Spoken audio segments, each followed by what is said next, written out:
Hello everyone, I am the storyteller and I am here to help you today. I know you use this video to fall asleep, so before that, like the video and subscribe to the channel.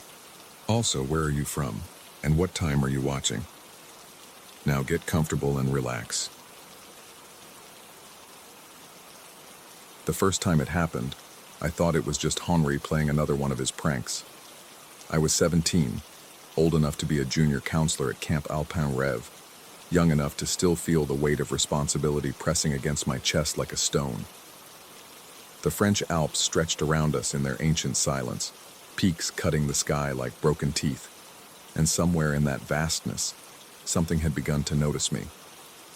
It started 3 days into the 2-week program. I was leading a group of older teenagers down the familiar trail that wound along the Ruisseau du Diable, the Devil's Brook, as the locals called it.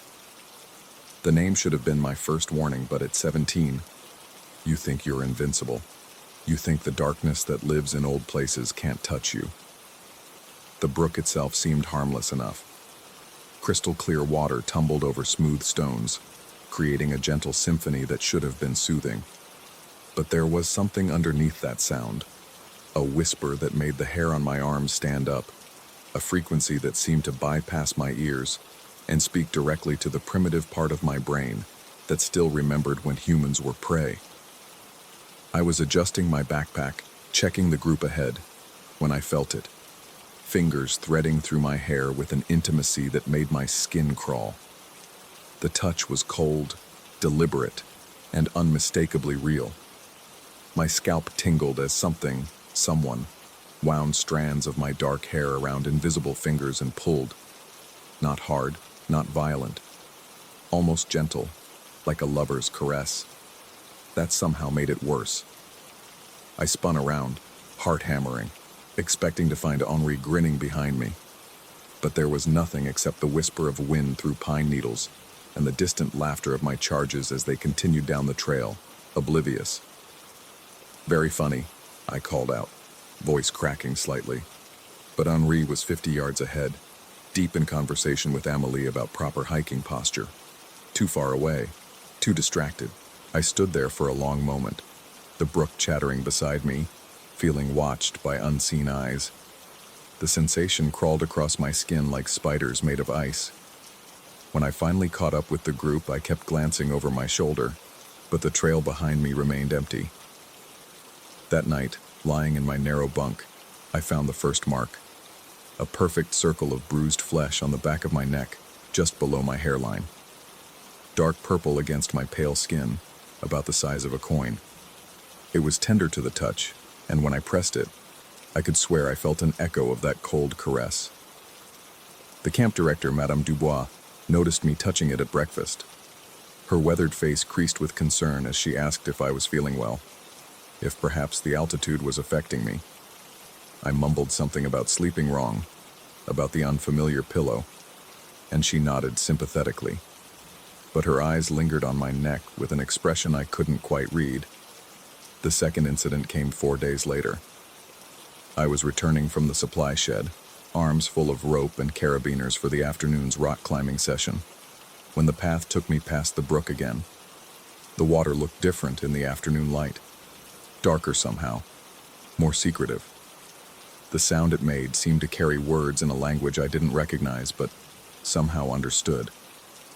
"Come closer."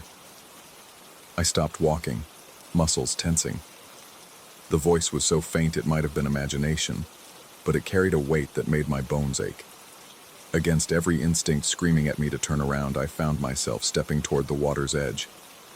The brook was maybe 6 feet wide at this point, shallow enough that I could see every pebble on the bottom. Nothing unusual about it. Nothing that should have made my heart race or my palms sweat. But as I crouched beside the bank, pretending to examine the clarity of the water, I felt it again. This time the invisible fingers were more insistent. They tangled in my hair, twisted it around themselves with increasing urgency. The pulling was stronger too, not quite painful, but impossible to ignore. I could feel each individual strand being selected, caressed, claimed. I jerked backward, dropping half the climbing gear. The metallic clatter echoed off the surrounding trees, and somewhere in that sound, I heard something else, a sigh of disappointment that seemed to come from the water itself. When I returned to camp that evening, there were 3 more bruises on my neck, darker this time, and arranged in a pattern that looked almost like fingerprints. Sleep became elusive. I'd lie awake listening to the distant murmur of the brook, imagining I could hear my name woven into its endless song. During the day, I found myself making excuses to avoid the trails that ran near the water. I'd take the longer routes, the steeper climbs, anything to keep distance between myself and whatever lived in those crystalline depths. But the camp's layout made complete avoidance impossible. The brook curved through the valley like a silver serpent, touching every major trail at some point, and I was beginning to suspect it knew I was avoiding it. The dream started on the 7th night. I was standing in the brook, water swirling around my ankles, though I had no memory of walking into it. The current was stronger than it should have been, tugging at my legs with surprising force. Above me, the alpine sky had turned the color of old blood, and the peaks seemed closer than they should be, pressing in like the walls of a vast cathedral. Something moved beneath the surface. Not fish. The shape was too large, too fluid. It rose toward me with the slow inevitability of a bubble of air, and as it breached the surface, I saw that it wasn't a creature at all. It was a face. Human, but wrong in ways my sleeping mind couldn't quite grasp. The features seemed to shift and flow like the water itself, never settling into a stable configuration. But the eyes were constant, deep green, ancient, and filled with a hunger that made my dream self whimper. The mouth opened, revealing depths that should not have existed in anything that once walked on land. When it spoke, its voice was the sound of water over stone, of centuries of rain wearing away mountain faces. You taste of sunlight and fear. I have been so long alone. I woke with a scream caught in my throat and water in my lungs. No, not water. Just the memory of water. So vivid I was coughing and gasping for breath. My bunkmate, a practical German boy named Klaus, mumbled sleepily about bad dreams and turned over. But I lay there shivering until dawn, running my fingers over the expanding constellation of bruises that now covered my neck and shoulders. By the 10th day, I was becoming desperate. The bruises were getting harder to hide, and my increasingly erratic behavior was drawing attention. Henry had asked me twice if I was feeling all right. His usually jovial expression clouded with worry. Even some of the campers were beginning to notice. I'd caught them whispering about how jumpy I'd become, how I'd started at every unexpected sound. I considered telling someone. The rational part of my brain, the part that still believed in logical explanations, insisted that I was having some kind of breakdown.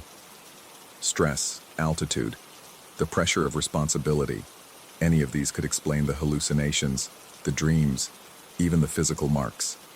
Scratching in my sleep maybe, some kind of allergic reaction. But the marks weren't random. They formed patterns, constellations of bruising that looked almost like letters in an alphabet I didn't recognize. And they were getting more numerous, spreading down my back in configurations that would have been impossible for me to inflict on myself. On the 11th morning, I made a decision that probably saved what remained of my sanity. I was going to confront whatever was in the water. If it was real, I'd find a way to appease it, to convince it to leave me alone. If it was all in my head, then maybe facing the delusion head-on would break its hold over me.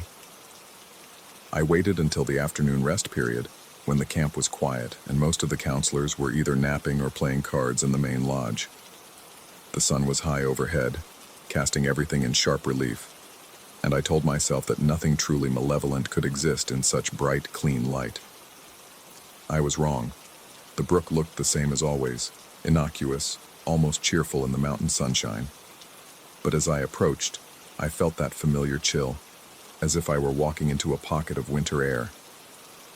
The sound of the water changed too, becoming more complex, more melodic, like a song written specifically for me.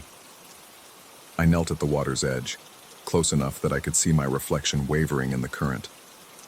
My face looked older than it should have, marked by dark circles under my eyes and hollow cheeks that spoke of too little sleep and too much fear.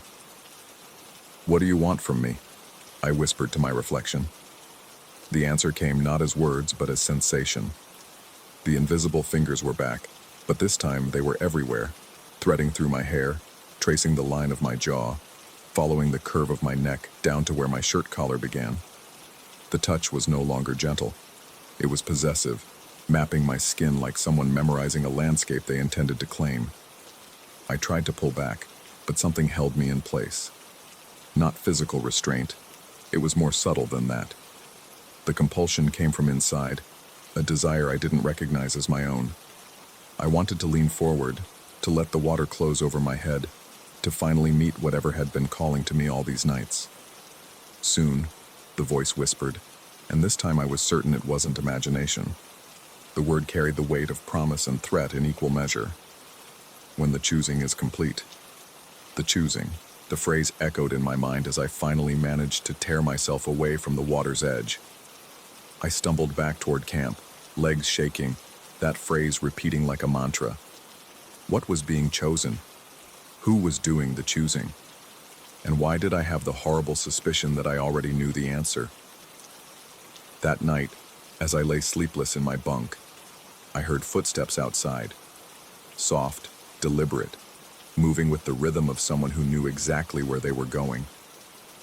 I held my breath, listening, and the footsteps stopped directly outside our cabin. For a long moment, there was silence. Then came the sound I'd been dreading, the gentle whisper of the brook, impossibly close, as if the water itself had come calling. When morning came, Klaus's bunk was empty. The sheets were damp with something that smelled like mountain streams and tasted of copper when I touched it to my tongue. His hiking boots were gone, but his other belongings remained untouched. Madame Dubois organized search parties, of course. We scoured every trail, every crevice, every hidden valley for miles around. But I knew we wouldn't find him. Not alive anyway. The brook had made its choice, and Klaus, quiet, sensible Klaus, who had never done anything to attract attention, had answered the call that should have been meant for me. The bruises on my neck began to fade that day. I should have felt relief. Instead, I felt a gnawing certainty that this was far from over. The brook had taken Klaus, yes, but I could still hear it singing in the distance, still feel those invisible fingers occasionally ghosting through my hair when I wasn't expecting it. I was no longer the chosen one, but I wasn't free either. On our last night at camp, as the other counselors packed and shared stories about the summer, I found myself drawn one final time to the water's edge. The brook looked peaceful in the moonlight, almost ordinary, but when I knelt beside it and looked into the depths, I saw something that made my blood turn to ice water in my veins.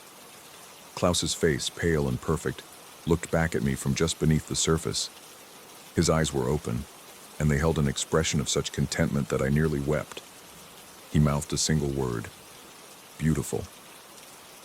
Then the current carried him away, deeper into the mountain's heart, and I was left alone with the sound of choosing waters and the terrible knowledge that some hungers are never satisfied. They only pause between meals. I returned to Paris the next morning, but the Alps followed me home. In the sound of rain against my window, in the whisper of water through pipes, in every reflection that wavered just a little too long before settling into familiar shapes. Because the brook hadn't just taken Klaus, it had tasted me too, mapped every inch of my fear and wonder, and found me interesting. The bruises are completely gone now, but sometimes, in the shower or caught off guard by a mirror, I think I see new ones forming. And when I sleep, I dream of green water and ancient voices, of being chosen for something I can't yet understand. The acceptance letter from Camp Alpin Rêve arrived yesterday, inviting me back as a senior counselor for next summer. The paper still smells faintly of mountain streams. I haven't decided yet whether I'll accept, but I think we all know I will.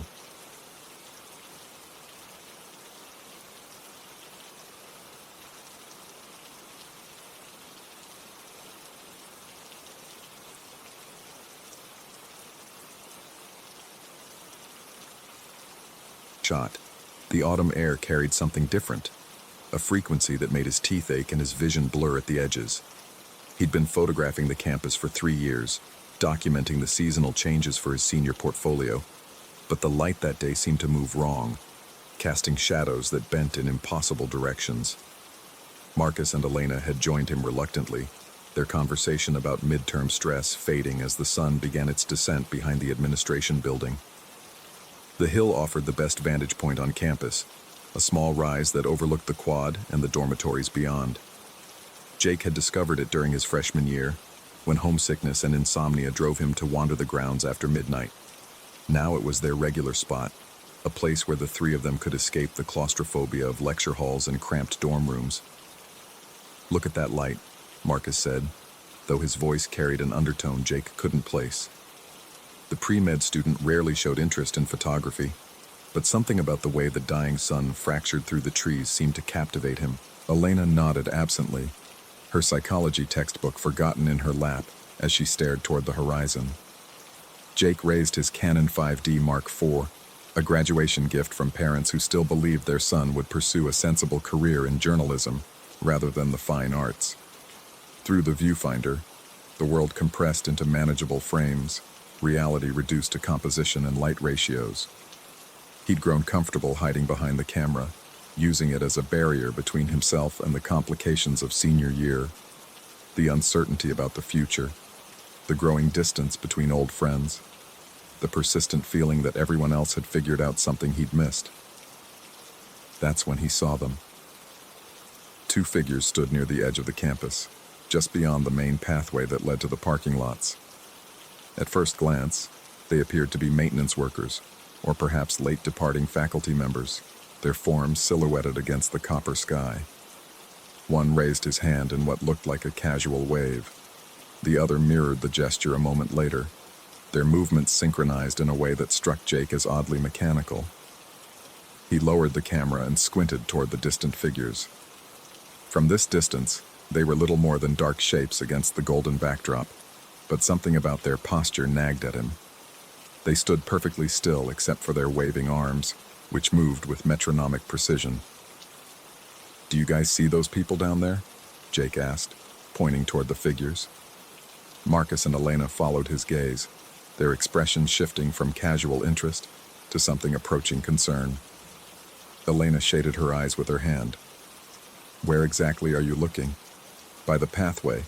Two guys waving." Jake lifted the camera again, using the zoom to bring the figures into sharper focus. The telephoto lens compressed the distance, making the men appear larger and more defined against the evening sky. "They're right." The words died in his throat. Through the 200mm lens, the figures became clear enough to reveal details that shouldn't have been possible. Both men appeared middle-aged, wearing dark clothing that seemed to absorb rather than reflect the ambient light. Their faces were visible but strangely uniform, as if cast from the same mold with minor variations. But it was the space around them that made Jake's hands begin to tremble. The air surrounding both figures shimmered with an interference pattern, like television static made visible. The effect created a rectangular frame around each man, precise and sharp-edged, as if they were images being projected onto the landscape rather than physical beings standing within it. The static didn't extend beyond these invisible boundaries, and the grass beneath their feet appeared undisturbed, as if they cast no weight upon the earth. Jake's finger found the shutter release automatically, the camera clicking several times in rapid succession. The autofocus hunted between the figures in the background, unable to lock onto anything solid. The static seemed to interfere with the camera's sensors, creating exposure readings that fluctuated wildly despite the steady evening light. "What's wrong?" Marcus moved closer, his voice tight with concern. "You look like you've seen a ghost." Jake lowered the camera slowly, blinking hard to clear his vision. When he looked toward the figures with his naked eyes, they appeared normal again, just two distant people engaged in an innocent gesture. But the memory of what he'd seen through the lens remained vivid, burned into his retinas like the afterimage of a camera flash. "Nothing," he managed, though his voice came out strained. "Just thought I saw something weird." Elena studied his face with the analytical intensity she brought to her psychology coursework. "Weird how?" Jake raised the camera again, his hands trembling slightly as he adjusted the focus. The static was still there, more pronounced now, creating ripple effects that seemed to bend the light around the figures. Their waving continued with mechanical precision, neither man showing any variation in timing or gesture. They faced the hill directly, as if they knew they were being observed. The rational part of Jake's mind, the part trained by 3 years of journalism classes to verify sources and question assumptions, suggested several explanations. Heat distortion could create visual artifacts, especially during temperature changes at sunset. Digital cameras were prone to sensor noise under certain lighting conditions. The stress of senior year, combined with too much caffeine and too little sleep, could easily produce hallucinations or misperceptions. But the static was too regular, too defined to be random interference. And there was something else, something that made his stomach clench with primitive unease. The figures weren't just waving, they were waving at him. Every time he raised the camera, their gestures intensified, becoming more animated and deliberate. "I need to get closer," Jake said, surprising himself with the decision. Marcus grabbed his arm as he started down the hill. "Closer to what? There's nobody there, man." Jake stopped, turning to stare at his friend. "What do you mean there's nobody there? You can see them, right? The 2 guys by the pathway?" Marcus and Elena exchanged a look that made Jake's chest tighten. Elena spoke carefully, using the same tone she employed when discussing delicate case studies in her abnormal psychology class. "Jake, I don't see anyone. The pathway is empty." The world seemed to tilt slightly, reality shifting on its axis. Jake looked back toward the figures, who continued their mechanical waving with increased urgency. Through the camera's LCD screen, he could see them clearly, their static framed forms impossible to deny. But his friend saw nothing. He considered the possibility that he was experiencing some form of breakdown. Stress-induced hallucinations weren't uncommon among college students, especially during senior year. The pressure of impending graduation, combined with uncertainty about the future, could manifest in various psychological symptoms. He'd read enough of Elena's textbooks to recognize the signs, but the camera saw them too. That had to mean something. Jake took several more photographs, each click of the shutter capturing images that would either validate his sanity or confirm his descent into madness. The figures never stopped waving, their movements growing more frantic as the light continued to fade. The static around them intensified, creating interference patterns that hurt to look at directly. "We should head back," Elena said, her voice carefully neutral. "It's getting dark." Jake nodded absently, still watching the figures through his viewfinder. As the sun disappeared completely behind the buildings, the 2 men began to fade, their forms becoming translucent before vanishing entirely. The static lingered for a few moments longer, then dissipated like smoke. The walk back to the dormitories passed in uncomfortable silence. Marcus and Elena flanked Jake protectively, their concern palpable despite their attempts to maintain normal conversation. Jake clutched his camera like a lifeline, its weight reassuring against his chest. Whatever he'd seen, whatever had happened on that hill, the images were captured now, preserved in digital form. In his dorm room, Jake connected the camera to his laptop with shaking hands. The familiar ritual of downloading and processing images usually calmed him, providing a sense of control and purpose. Tonight, it felt like approaching the edge of a cliff. The first few images appeared normal, standard sunset shots with proper exposure and sharp focus. Then he reached the photographs of the figures, and his blood turned to ice water in his veins. The men were there, exactly as he'd seen them through the lens. The static frames surrounded their forms like television screens, broadcasting from some unknown source. But there were new details visible in the high-resolution files, details that made Jake's vision swim and his hands clench involuntarily. The men's faces were identical. Not similar, identical. Perfect duplicates down to the last detail, as if one had been copied and pasted over the other. Their eyes stared directly into the camera with an intelligence that transcended the flatness of recorded images. And behind them, barely visible through the static interference, were more figures. Dozens of them, all identical, all waving with the same mechanical precision. Jake zoomed in on the image, his software struggling to interpolate the pixelated static. The interference pattern seemed to contain information, like data encoded in visual noise. Random shapes resolved into almost recognizable forms, letters that might have been words, symbols that suggested meaning without quite achieving it. A message. They were trying to send him a message. Jake spent the next 3 hours analyzing every frame, adjusting contrast and brightness, applying filters to reduce the static interference. The more he enhanced the images, the more details emerged. The figures weren't standing on grass. They were standing on what appeared to be concrete or asphalt, a surface that didn't match the campus landscape. Behind them, barely visible through the digital noise, were structures that looked distinctly institutional. Hospital corridors, perhaps, or office buildings. By 3 a.m, Jake had developed a theory that made his skin crawl with its implications. The figures weren't ghosts or hallucinations. They were recordings, somehow projected into the physical world through means he couldn't begin to understand. But recordings of what? And why could only he see them? He printed the clearest image on his photo printer, the static frames appearing as gray rectangles around the identical men. In physical form, removed from the digital environment, the photograph looked even more surreal. Jake pinned it to his bulletin board next to his class schedule and scholarship application deadlines. A tangible reminder that reality wasn't as stable as he'd once believed. Sleep came in fragments, interrupted by dreams of static screens and endless corridors filled with waving figures. Jake woke several times to check the photograph, half convinced it would show something different in the darkness.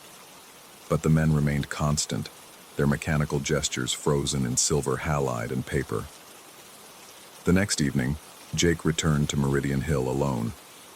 Marcus and Elena had tried to dissuade him, their concern evident despite their attempts to remain supportive. They thought he was having some kind of episode, and Jake couldn't entirely disagree with their assessment, but he needed to know if the figures would appear again. He arrived an hour before sunset, setting up his equipment with methodical precision.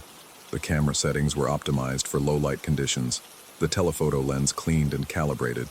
If the figures returned, he would be ready. As the golden hour approached, Jake scanned the campus through his viewfinder, searching for any sign of the static-framed men. The pathway remained empty, populated only by the usual evening foot traffic of students and faculty heading home. For a moment, Jake felt a mixture of relief and disappointment. Perhaps it had been a one-time hallucination, a stress-induced anomaly that would fade with time. Then he saw them again. This time, there were 4 figures arranged in a neat line beside the pathway. Their waving was more coordinated now, a synchronized gesture that created a rhythm Jake could almost feel in his bones. The static frames were larger and more defined, extending several feet in all directions around each figure. And they were closer, much closer than before. Jake's hands shook as he adjusted the focus, bringing the figures into sharp relief. Their identical faces smiled with disturbing uniformity, expressions that conveyed neither warmth nor malice, but something disturbingly neutral. They wore different clothing now, business suits instead of the dark casual wear from the previous day. But their faces remained absolutely identical. As Jake watched through the camera, one of the figures broke from the line and began walking toward the hill. Its movement was fluid, but somehow wrong, lacking the natural variations of human gait. The static frame moved with it, maintaining its rectangular boundary around the advancing figure.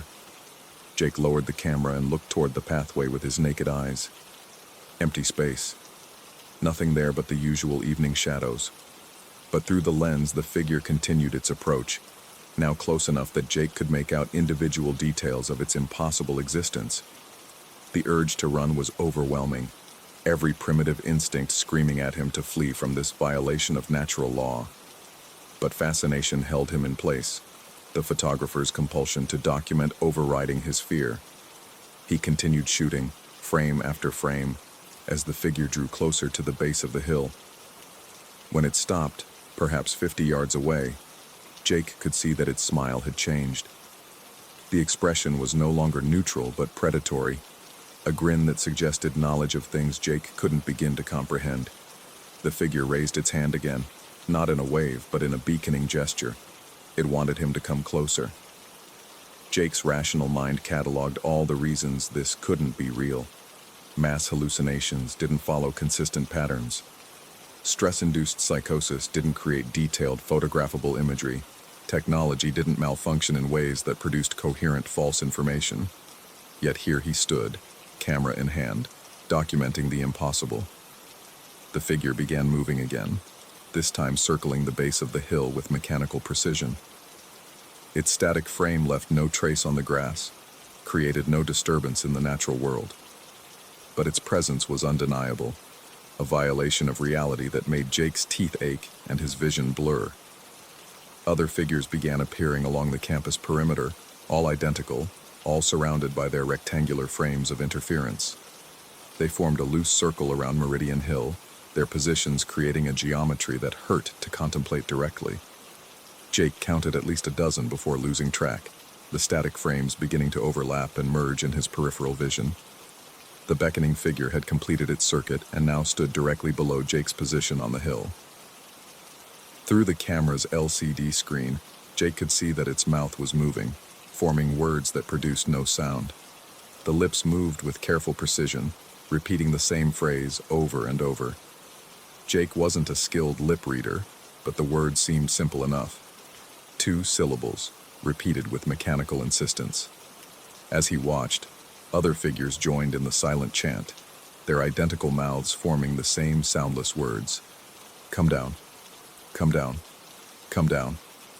The message was clear enough, but Jake remained frozen on the hill, torn between terror and curiosity. The figures waited with infinite patience, their static frames creating a visual snow that made his eyes water. Time seemed to stretch, the normal progression of sunset slowing to an unnatural crawl. Finally, Jake made his decision. He packed his equipment with deliberate care, each movement calculated to avoid sudden gestures that might trigger some kind of response from the watching figures. When everything was secured, he began his descent down the far side of the hill, away from the pathway and the beckoning figure. The static-framed men tracked his movement with perfect coordination, their heads turning in unison to follow his progress. But they made no attempt to intercept him, content to observe from their positions around the campus perimeter. Jake reached the base of the hill and broke into a run, sprinting across the quad toward the safety of the dormitories. Behind him, he could feel their identical gazes like weight pressing against his shoulder blades. In his room, Jake downloaded the evening's photographs with hands that wouldn't stop shaking. The images were even more detailed than before, showing the figures with crystal clarity that made their impossible nature even more disturbing. He could see the texture of their clothing, the individual hairs on their identical heads, the precise engineering of their mechanical smiles. But it was the background details that made his blood freeze. In several photographs, barely visible through the static interference, Jake could make out structures that definitely weren't part of the campus. Hospital equipment, monitoring devices, and in one particularly clear image, what appeared to be a bed with restraints. The final photograph in the sequence showed something that made Jake's camera slip from his nerveless fingers. The beckoning figure stood in the foreground, its static frame perfectly defined. But behind it, emerging from the interference like a message written in snow, were words. Blocky, pixelated letters that spelled out a simple phrase. Ward 7, East Wing. Jake stared at the image until his vision blurred, trying to convince himself he was misreading the digital artifacts. But the words remained constant, burned into the static like a brand. He spent the rest of the night researching Ward 7 East Wing, following digital breadcrumbs through hospital directories and medical facility databases. What he found made his understanding of reality crumble like sand. Ward 7. East Wing was a psychiatric facility that had been closed for renovation 3 months ago. The patients had been transferred to other institutions, the staff reassigned. But according to the records Jake uncovered in archived news articles, there had been an incident during the evacuation. A dozen patients had gone missing during the transfer, their whereabouts unknown. The incident had been covered up, the media reports vague and contradictory. Official statements blamed administrative confusion and communication breakdowns. But Jake found forum posts and social media comments that painted a different picture. Staff members speaking anonymously about patients who simply vanished, leaving no trace except their medical records, and the persistent feeling that they were still being watched. The missing patients had all been suffering from the same condition, a rare form of dissociative disorder that caused them to believe they were living in a filmed reality, that their lives were being broadcast to unseen observers. Treatment had been experimental, involving exposure therapy and reality reconstruction techniques that pushed the boundaries of ethical medicine. Now they were gone, their whereabouts unknown. And Jake was seeing them, documenting their impossible presence with technology that couldn't lie. The implications circled in his mind like vultures, each more disturbing than the last. Were the figures really there, somehow existing in a space between reality and recording? Or was he experiencing the same dissociative symptoms that had plagued the missing patients? Jake looked at his reflection in his laptop screen, searching for signs of the mechanical expressions he'd photographed. His face appeared normal, showing appropriate emotional responses and natural variations in expression. But doubt had taken root, growing like a tumor in his certainty about what was real. The next morning brought no relief. Jake moved through his classes in a haze, unable to concentrate on lectures about journalism ethics and photographic composition. Every reflective surface seemed to show him slightly wrong. Every shadow appeared to move with suspicious purpose. His friends' concern deepened. Their attempts at conversation met with distracted responses and paranoid glances. That evening, Jake made a decision that felt both inevitable and terrifying. He would return to Ward 7 East Wing, camera in hand, and confront whatever truth waited there. If the figures were real, he would document their existence with irrefutable evidence. If they were hallucinations, then perhaps seeing their supposed origin would break the spell and restore his sanity. The psychiatric facility sat on the outskirts of the city, surrounded by construction barriers and warning signs about renovation work. Jake parked his car in the empty lot and approached the building with his camera bag slung over his shoulder. The autumn air carried the scent of decay and disinfectant, a mixture that made his stomach clench with unease. The main entrance was sealed, but Jake found an unlocked maintenance door that led into the east wing. The corridors beyond were dark and empty, lined with patient rooms that stood open like mouths. Emergency lighting cast long shadows that moved with his passage, creating the illusion of figures walking parallel to his path. Ward 7 was on the third floor, accessible through a stairwell that echoed with Jake's footsteps. Each step felt like a descent rather than an ascent, carrying him deeper into a reality he wasn't sure he wanted to understand. The air grew thicker as he climbed, charged with the same frequency that had made his teeth ache on Meridian Hill. The ward itself was a long corridor lined with patient rooms, each door marked with a number and a small observation window. Jake moved slowly down the hallway, his camera ready, documenting the abandoned space with mechanical precision. The rooms were empty but showed signs of recent habitation. Unmade beds, personal belongings left behind, the lingering presence of lives interrupted. It was in room 734 that Jake found what he was looking for. The space was larger than the other patient rooms, equipped with monitoring devices and restraint mechanisms that suggested it had been used for intensive treatment. But it was the walls that made Jake's hands begin to shake. Every surface was covered with photographs, hundreds of them, all showing the same impossible scene. Campus views, Meridian Hill at sunset, and in every image, standing just at the edge of the frame, were the static framed figures. The photographs were dated, spanning several months of treatment, patient observations apparently, documenting a shared delusion that had been meticulously recorded by medical staff.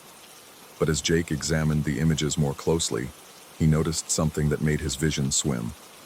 The photographs weren't taken from the hospital. They were taken from Meridian Hill itself, from the exact spot where he'd been standing with his camera. The angles were perfect, the lighting identical. Someone had been there, documenting the same impossible figures he'd been seeing. At the center of the wall, mounted in a place of honor, was a photograph that made Jake's world collapse entirely.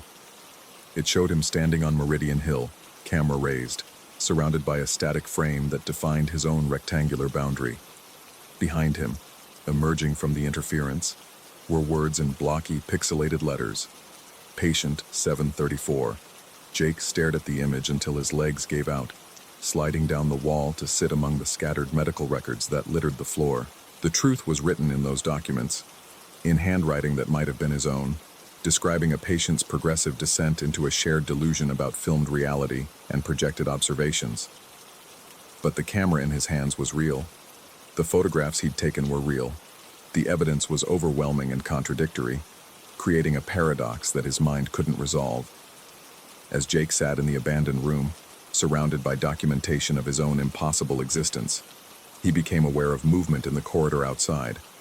Footsteps, measured and mechanical, approaching with synchronized precision.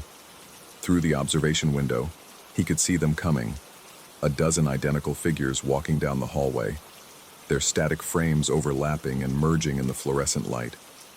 They stopped outside room 734, their faces pressed against the glass, smiling with mechanical uniformity. Their mouths moved in perfect coordination, forming the same soundless words Jake had seen on Meridian Hill. Come home. Come home. Come home. Jake raised his camera one final time, documenting this moment of absolute uncertainty. Through the viewfinder, he could see them clearly. Real or imagined, it no longer mattered. The shutter clicked, capturing the last frame of his investigation into the nature of observed reality. As the static frames began to merge with his own perception, Jake wondered if anyone would find these photographs, if someone else would pick up where his documentation ended. The questions that had driven him here remained unanswered, perhaps unanswerable. Reality and observation had become indistinguishable. Truth and delusion merged into a single, endless recording. The figures waited patiently outside his door, ready to welcome him home to whatever existed beyond the boundaries of static frames and mechanical smiles. And in his hands, the camera continued to work, documenting a reality that might have been there all along. Story 3. The fluorescent lights above Register 4 hummed their usual electric dirge when I first saw him steal the purse. Tuesday evening shift, 9:15, and the store felt heavier than usual. That thick, oppressive weight that settles over places where too many people have passed through with their problems and secrets. The air conditioning wheezed through dusty vents, circulating the same stale breath that had been trapped inside since morning. Mrs. Patterson stood 3 customers back in my line, her weathered hands clutching a canvas bag against her chest like armor. She always came in on Tuesdays, always bought the same things: canned peaches, white bread, and those generic pain relievers that came in the yellow bottles. Tonight, though, she seemed different, more fragile. Her fingers trembled as she counted crumpled bills, and when she set her bag down to reach for her wallet, I noticed how her shoulders sagged with exhaustion. That's when I saw myself. Not a reflection. This was too real, too solid for that. Through the wide aisle that led toward the pharmacy, I watched my own face emerge from behind the end cap display of seasonal items. Same dark hair, same stubborn cowlick that never lay flat no matter how much gel I used. Same crooked nose from that baseball accident in high school. Even the small scar above my left eyebrow where my brother had accidentally hit me with a toy truck when we were kids. But the eyes were wrong. They moved with a predatory focus I'd never seen in any mirror, scanning the area with calculated precision. I watched myself, or whatever wore my face, approach Mrs. Patterson from behind, while she fumbled with her purse strings. The movement was swift, practiced. One moment her bag hung from her arm, the next it was gone, clutched in my doppelganger's grip as he melted back into the maze of aisles. Mrs. Patterson didn't notice for almost 30 seconds. When she finally looked down and found empty space where her purse should have been, the sound she made wasn't quite a gasp, wasn't quite a cry. Something smaller and more broken. She spun in a slow circle, her mouth opening and closing like a fish pulled from water. I should have called out. Should have pointed toward where the thief had disappeared. Should have done something other than stand there frozen, watching this woman's confusion bloom into the horrible realization that someone had taken the last of her monthly grocery money. But how do you explain that you just watched yourself commit a crime? The rest of my shift passed in a fog of disbelief. I went through the motions, scanning items, making change, offering those meaningless pleasantries that cashiers are supposed to provide, while my mind churned through what I'd witnessed. Coincidence, maybe. Someone who looked like me. The lighting in the store could play tricks, especially late in the evening when shadows stretched longer and the fluorescence cast everything in sickly yellow. By the time I clocked out at midnight, I'd almost convinced myself it had been a mistake. Almost. Marcus, the night security guard, stopped me near the employee exit. His uniform stretched tight across his belly, and coffee stains dotted the front like a connect-the-dots puzzle. He had that look people get when they're about to deliver bad news, but aren't sure how to start. "Hey, Danny," he said, shifting his weight from foot to foot. "Store manager wants to see you tomorrow. Something about reviewing the security footage from tonight." The fluorescent tubes overhead flickered, casting brief shadows that danced across his face. For just a moment, in that stuttering light, Marcus looked different. Older, more tired, but mostly, he looked afraid. "What kind of footage?" I asked, though part of me already knew. "Lady got her purse stolen around 9:30. Camera caught the whole thing."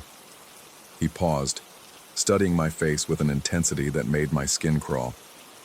"Weird thing is, Danny, the guy who took it, he looks exactly like you." The walk home took forever and no time at all. My apartment sat 3 blocks from the store, down streets that usually felt familiar and safe. Tonight, every shadow seemed to harbor movement just beyond my peripheral vision. Street lights created pools of yellow illumination that felt more like islands in an ocean of darkness than anything resembling security. I kept checking over my shoulder, expecting to see my own face following at a distance. Twice I thought I caught glimpses, a figure ducking behind a parked car, someone stepping quickly into an alley. But when I turned for a better look, there was nothing there except the ordinary emptiness of late-night suburbia. My apartment building squatted like a tired animal against the night sky. 5 stories of faded brick and dreams deferred, filled with people who worked jobs like mine and counted every dollar twice before spending it. The lobby smelled of industrial carpet cleaner and microwaved meals, and the elevator wheezed its way up to the 3rd floor with mechanical reluctance. Inside my 1-bedroom unit, I went straight to the bathroom mirror. My reflection stared back. Same face I'd seen every morning for 26 years. Same features I'd grown up with and grown tired of. I touched the scar above my eyebrow, traced the crooked line of my nose, searched for something that might explain what I'd witnessed. Nothing looked different. Nothing felt different. But something was wrong. I called in sick the next morning, which wasn't entirely a lie. My stomach churned with a nausea that had nothing to do with physical illness, and everything to do with the growing certainty that my life was about to fall apart. Instead of going to work, I sat in my living room and watched the shadows move across the walls as the sun tracked its path overhead. Around noon, my phone rang. The store manager. "Danny, we need to talk. Can you come in this afternoon?" His voice carried that careful neutrality people use when they're trying not to accuse you of something, while simultaneously making it clear that you're being accused of something. I told him I'd be there at 3. The 2 hours between that call and my appointment stretched like taffy. I paced the apartment, made coffee I didn't drink, started a dozen different explanations in my head, and abandoned them all. How do you convince someone that you weren't the person on their security footage when that person has your exact face? The Walmart looked different in daylight, less oppressive maybe, but somehow more sinister. During night shifts, the darkness outside the windows created a kind of cocoon effect. It was just the store, the customers, and the routine. But in the afternoon, with sunlight streaming through the entrance and showing every scuff mark on the floor, every crack in the ceiling tiles, the place revealed itself as exactly what it was, a fluorescent-lit purgatory where dreams went to die slowly. Mr. Henderson, the store manager, led me to his office in the back. The space felt cramped and overheated, filled with filing cabinets that probably hadn't been organized since the Clinton administration and motivational posters that had faded to the color of old teeth. He gestured for me to sit in a plastic chair that had seen better decades, while he settled behind his desk like a judge preparing to deliver a verdict. "Danny, you've been a good employee," he began, which immediately told me how this conversation was going to end. 2 years, never had any complaints, always on time. He opened a manila folder that sat on his desk like evidence in a trial I didn't know I was attending. Inside were printed screenshots from the security footage, grainy black and white images that showed someone who looked exactly like me in the act of stealing Mrs. Patterson's purse. "This is from camera 7, timestamp 9:32 p.m., Henderson said, sliding the first photo across his desk. "You can see the individual approaching from behind while the victim is distracted. The person in the image wore my face like a Halloween mask, but there was something wrong with the expression. Something predatory and calculating that I'd never seen in any mirror. The angle was wrong too. The camera should have been looking down from above, but somehow it captured a straight-on view that showed every detail of features I knew better than my own name. And this is from camera 12, showing the same individual moving toward the exit. The second photo made my blood turn to ice water. It showed me, or the thing wearing my face, looking directly into the camera with an expression that wasn't quite a smile but wasn't quite anything else either. It was the look of something that knew it was being watched and didn't care. More than that, it was the look of something that wanted to be seen. Danny, I have to ask, where were you at 9:32 last night? I was working Register 4. You can check the transaction logs. Henderson consulted another sheet of paper. According to the system, you were indeed logged into Register 4 during that time period, but the register shows a gap in transactions between 9:28 and 9:37. 9 minutes. 9 minutes.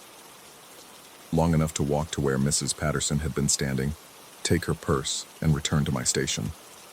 Long enough to destroy an old woman's faith in the safety of routine errands. Long enough to frame myself for a crime I didn't commit. I was probably restocking bags or cleaning the belt, I said, though the words sounded hollow even to me. You know how it is during slow periods. Henderson studied my face with the same intensity Marcus had shown the night before, searching for tells and contradictions. Whatever he saw there didn't seem to satisfy him one way or the other. I'm going to have to suspend you pending further investigation, he finally said. Company policy. I'm sorry, Danny, but this footage, it's pretty damning. Walking out of that office felt like walking through quicksand. Every step took enormous effort, and the fluorescent lights overhead seemed to pulse in rhythm with my heartbeat. Other employees watched me pass with expressions that ranged from curiosity to suspicion to something that might have been pity. Outside, the afternoon sun felt too bright after the artificial twilight of the store. I sat in my car for a long time, staring at the building where I'd worked for 2 years, and trying to process the fact that my employment had just ended, because someone wearing my face had committed a crime. That's when I saw him again. Across the parking lot, standing near the shopping cart return area, my doppelganger waited like a reflection that had escaped its mirror. This time, though, he wasn't trying to hide. He stood in full view, wearing clothes identical to mine, the same jeans, the same gray t-shirt, even the same scuffed sneakers I'd put on that morning without thinking. We stared at each other across 50 yards of sun-baked asphalt. Even at that distance, I could see the wrongness in his expression, the predatory gleam in eyes that should have been mirrors of my own. He raised one hand in a mock wave, the gesture somehow more threatening than any overt act of aggression could have been. Then he smiled. It was my smile, but distorted. Too wide, too knowing. The smile of something that understood a joke I wasn't in on yet. I blinked, and he was gone, not walking away, not ducking behind cars, simply absent, as if he'd never been there at all. I sat in my car for another hour, scanning the parking lot for any sign of movement, any indication that what I'd seen had been real. But the afternoon stretched on with nothing more dramatic than customers loading groceries into their cars and shopping carts rolling across painted lines. The drive home passed in a blur of second-guessing and growing paranoia. At every red light, I found myself checking the rearview mirror for a familiar face in an unfamiliar car. At every turn, I expected to see myself standing on a street corner, watching my progress with that same predatory smile. My apartment building looked exactly the same as it had that morning. but somehow felt different, more isolated. The other residents had always been polite strangers, but now their absence felt like abandonment. The hallways echoed with emptiness, and even the familiar sounds of daily life, television programs through thin walls, footsteps on the floor above, seemed muffled and distant. Inside my unit, I went straight to the bathroom mirror again. My reflection looked tired, stressed, but utterly normal. I touched my face, pressed my palms against my cheeks, ran my fingers through my hair. Everything felt solid and real, and mine. But standing there, staring at myself in that mirror, I couldn't shake the feeling that something was staring back. The next few days blurred together in a haze of sleepless nights and mounting anxiety. I called lawyers I couldn't afford, researched security camera technology I didn't understand, and tried to find logical explanations for something that defied logic. The footage was too clear, too detailed to dismiss as a case of mistaken identity. But it was also impossible, because I knew with absolute certainty that I had been working my register when Mrs. Patterson's purse was stolen. On Friday morning, 3 days after my suspension, Marcus called. "Danny, you need to know something," he said, his voice tight with something that might have been fear. "There's been another incident." My hand started shaking before he finished the sentence. "What kind of incident?" "Shoplifting again. Yesterday around lunch. Same MO. Grabbed someone's wallet right out of their cart while they were distracted looking at something on the shelf." I closed my eyes, though I already knew what he was going to tell me. "The cameras caught it again. Same face as before. Your face, Danny. But here's the thing.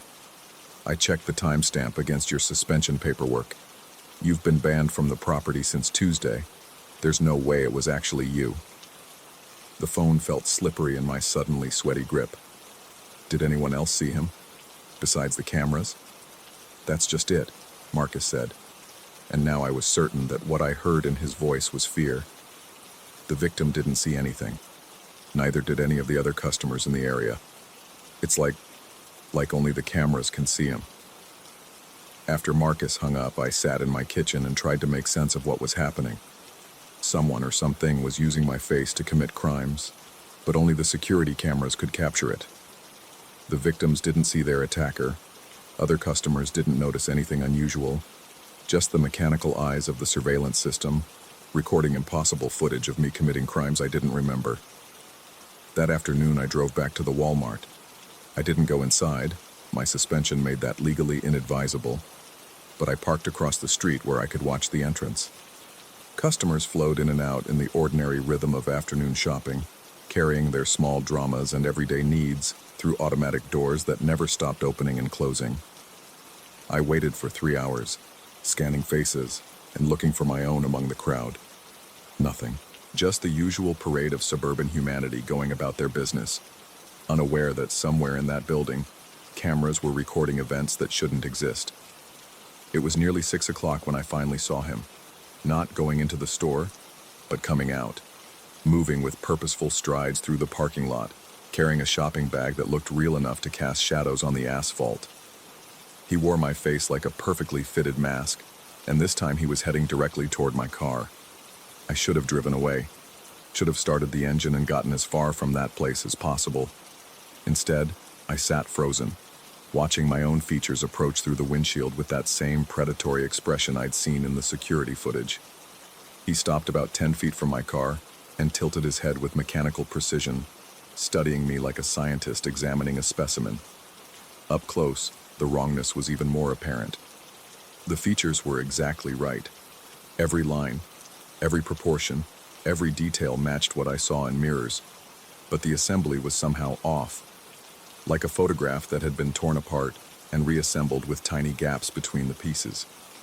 Then he spoke, and his voice was my voice played back through speakers that couldn't quite capture the full range of human sound. "You're going to want to check the news tonight," he said, words carrying clearly through the glass despite the impossibility of that. Channel 7 specifically, the 10 o'clock broadcast. Before I could respond, before I could even process what he'd said, he turned and walked away, not toward the store, not toward any car in the parking lot, but across the street toward a construction site that had been abandoned for months. I watched him disappear behind a chain-link fence, and when I finally worked up the courage to follow, there was nothing there except empty concrete foundations and rusted equipment. That night, I sat in front of my television with the remote clutched in hands that wouldn't stop trembling. Channel 7's 10 o'clock news began with the usual lineup of local politics and traffic accidents, and for a moment I thought maybe the encounter had been another hallucination brought on by stress and sleep deprivation.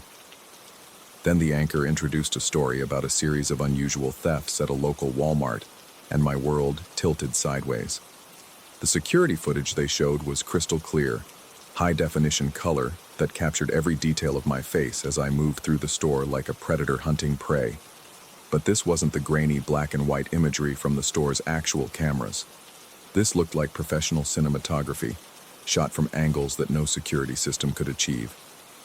They showed me taking Mrs. Patterson's purse with cold efficiency, showed me stealing the wallet from the shopping cart while the victim stood obliviously nearby, showed me committing crimes with my face, wearing expressions I'd never made, moving with a confidence I'd never possessed.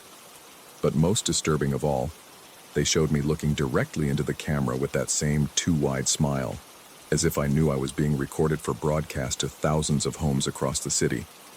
The anchor concluded the segment by noting that police were seeking information about the suspect, whose identity remained unknown despite the clear footage. They provided a phone number for tips and warned viewers to be cautious when shopping alone. I turned off the television and sat in darkness, listening to the familiar sounds of my apartment building settling around me. Somewhere above, footsteps crossed a floor. Somewhere below, a television played a late-night talk show. Normal sounds of normal people living normal lives, completely unaware that reality had developed cracks wide enough for impossible things to slip through.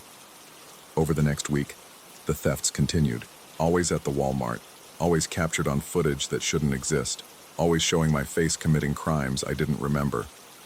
The local news picked up the story, then regional outlets, then national media looking for something unusual to fill slow news cycles. My face became famous in the worst possible way. Strangers on the street started recognizing me, pointing and whispering when they thought I wasn't looking. My landlord left increasingly concerned voicemails about potential security issues with my tenancy. Former co-workers crossed streets to avoid walking past me, but the strangest part was that none of the victims ever saw their attacker. I started visiting the store obsessively, parking across the street and watching for any sign of my doppelganger. Sometimes I caught glimpses, a familiar silhouette moving behind the windows, a face that looked like mine reflected in the glass doors, but never anything substantial enough to document or report. On the 10th day after my suspension, I finally saw him clearly again. This time he wasn't stealing anything. He stood in the electronics section, apparently browsing televisions like any ordinary customer. But when I looked closer, I realized he was watching the security monitors that displayed feeds from cameras throughout the store. He was studying himself on the screens, examining his own image from multiple angles with the fascination of an artist reviewing his work. And in that moment, watching him watch himself, I finally understood what was happening. He wasn't using my face as a mask. He was my reflection, somehow pulled from every mirror I'd ever looked into and given independent existence.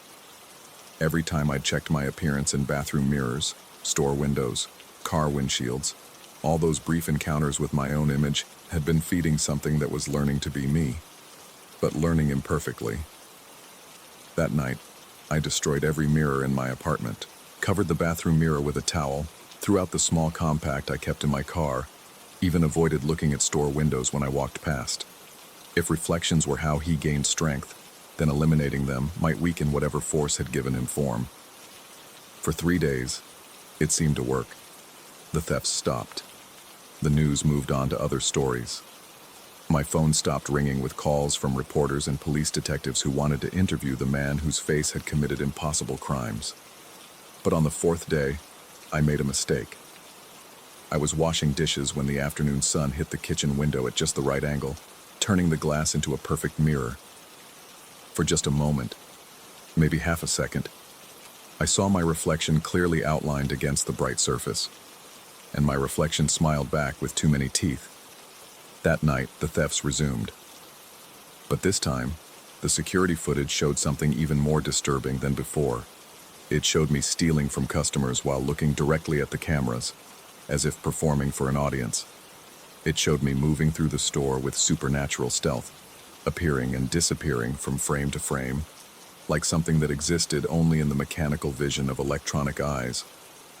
Most terrifying of all, it showed me holding a sign made from torn cardboard, with words written in handwriting that looked exactly like my own. There can only be one. I haven't slept properly in weeks now. Every reflective surface has become a potential doorway. Every security camera a possible witness to crimes I'm not committing. The police have a warrant for my arrest, but they can never seem to find me when they show up at my apartment. It's as if I exist in two places simultaneously, here in reality, and there in the electronic world of surveillance footage. Sometimes, late at night when the building is quiet and the world feels thin, I catch glimpses of him in windows and television screens. He's getting stronger, more defined, more real, and I'm getting weaker, more transparent, as if the energy that makes me who I am is slowly being drained away. I think I understand now what he meant about there only being one of us. He's not just using my face, he's replacing me, one reflection at a time. Soon I suspect the cameras will stop recording his crimes and start showing empty footage of thefts with no thief. The police will find no evidence of any suspect at all, and I'll be the one who only exists in mirrors, watching from the other side of glass as he lives the life that used to be mine. The only question left is whether you're reading the words of the original, or if he's already learned to write with my hand as perfectly as he's learned to steal with my face. I wish I could tell you for certain, but I'm no longer sure I know the difference myself.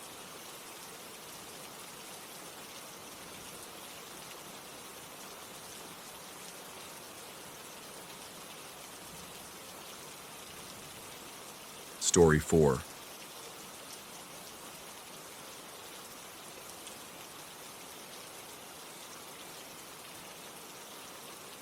The speedometer needle trembled at 0, but the desert kept rushing past my windshield like a fever dream painted in rust and bone.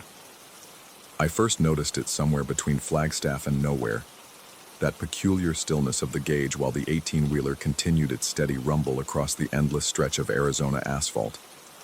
The engine's diesel heartbeat hadn't missed a beat, the transmission still shifted with mechanical precision, and the white lines kept disappearing beneath my front bumper in their hypnotic rhythm. Yet according to every instrument on my dashboard, I wasn't moving at all. My first instinct was mechanical failure. 23 years hauling freight across this godforsaken continent had taught me to trust my senses over digital readouts. Speedometers failed, GPS units glitched, but the road beneath my tires felt real enough, and the mile markers kept sliding past like countdown numbers on some cosmic timer I couldn't quite comprehend. Mile marker 247, then 246, 245. The numbers decreased with metronomic regularity, but my odometer remained frozen at 847, 293 miles, the same reading it had shown when I'd checked it at the truck stop in Flagstaff, where I'd bought coffee that now tasted like copper pennies on my tongue. The desert heat shimmered upward from the asphalt in ghostly tendrils, creating that familiar mirage effect where distant pavement appeared to melt into liquid mercury. But something about these particular heat waves felt different, more deliberate, as if they were reaching toward my windshield with translucent fingers. The air conditioning hummed its electronic lullaby, yet sweat began gathering at the base of my neck, trickling down my spine in cold rivulets that had nothing to do with temperature. I reached for the CB radio, thumb hovering over the transmission button. The static crackled with the usual chatter of long-haul drivers sharing weather reports and speed trap warnings, but their voices sounded muffled, as if broadcast from the bottom of a deep well. When I keyed the microphone and asked for a radio check, the static swallowed my words without echo or response. The sun hung at its zenith, a merciless white eye that cast my shadow directly beneath the truck. Yet I couldn't shake the sensation that it had been in precisely that position for far longer than any sun should remain stationary. My watch showed 2:47 p.m., the same time it had displayed when I'd last glanced at it near mile marker 250. The digital display wasn't frozen.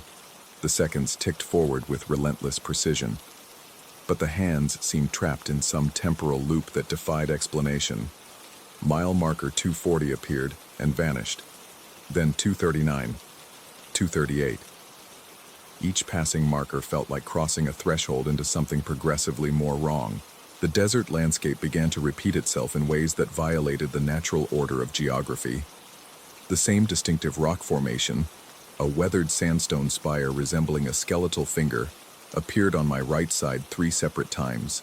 The same abandoned billboard advertising a long-defunct casino materialized and disappeared at intervals that suggested either impossible construction redundancy or a glitch in the fabric of reality itself. I pulled the truck onto the shoulder, gravel crunching beneath the massive tires as I brought the rig to a complete stop.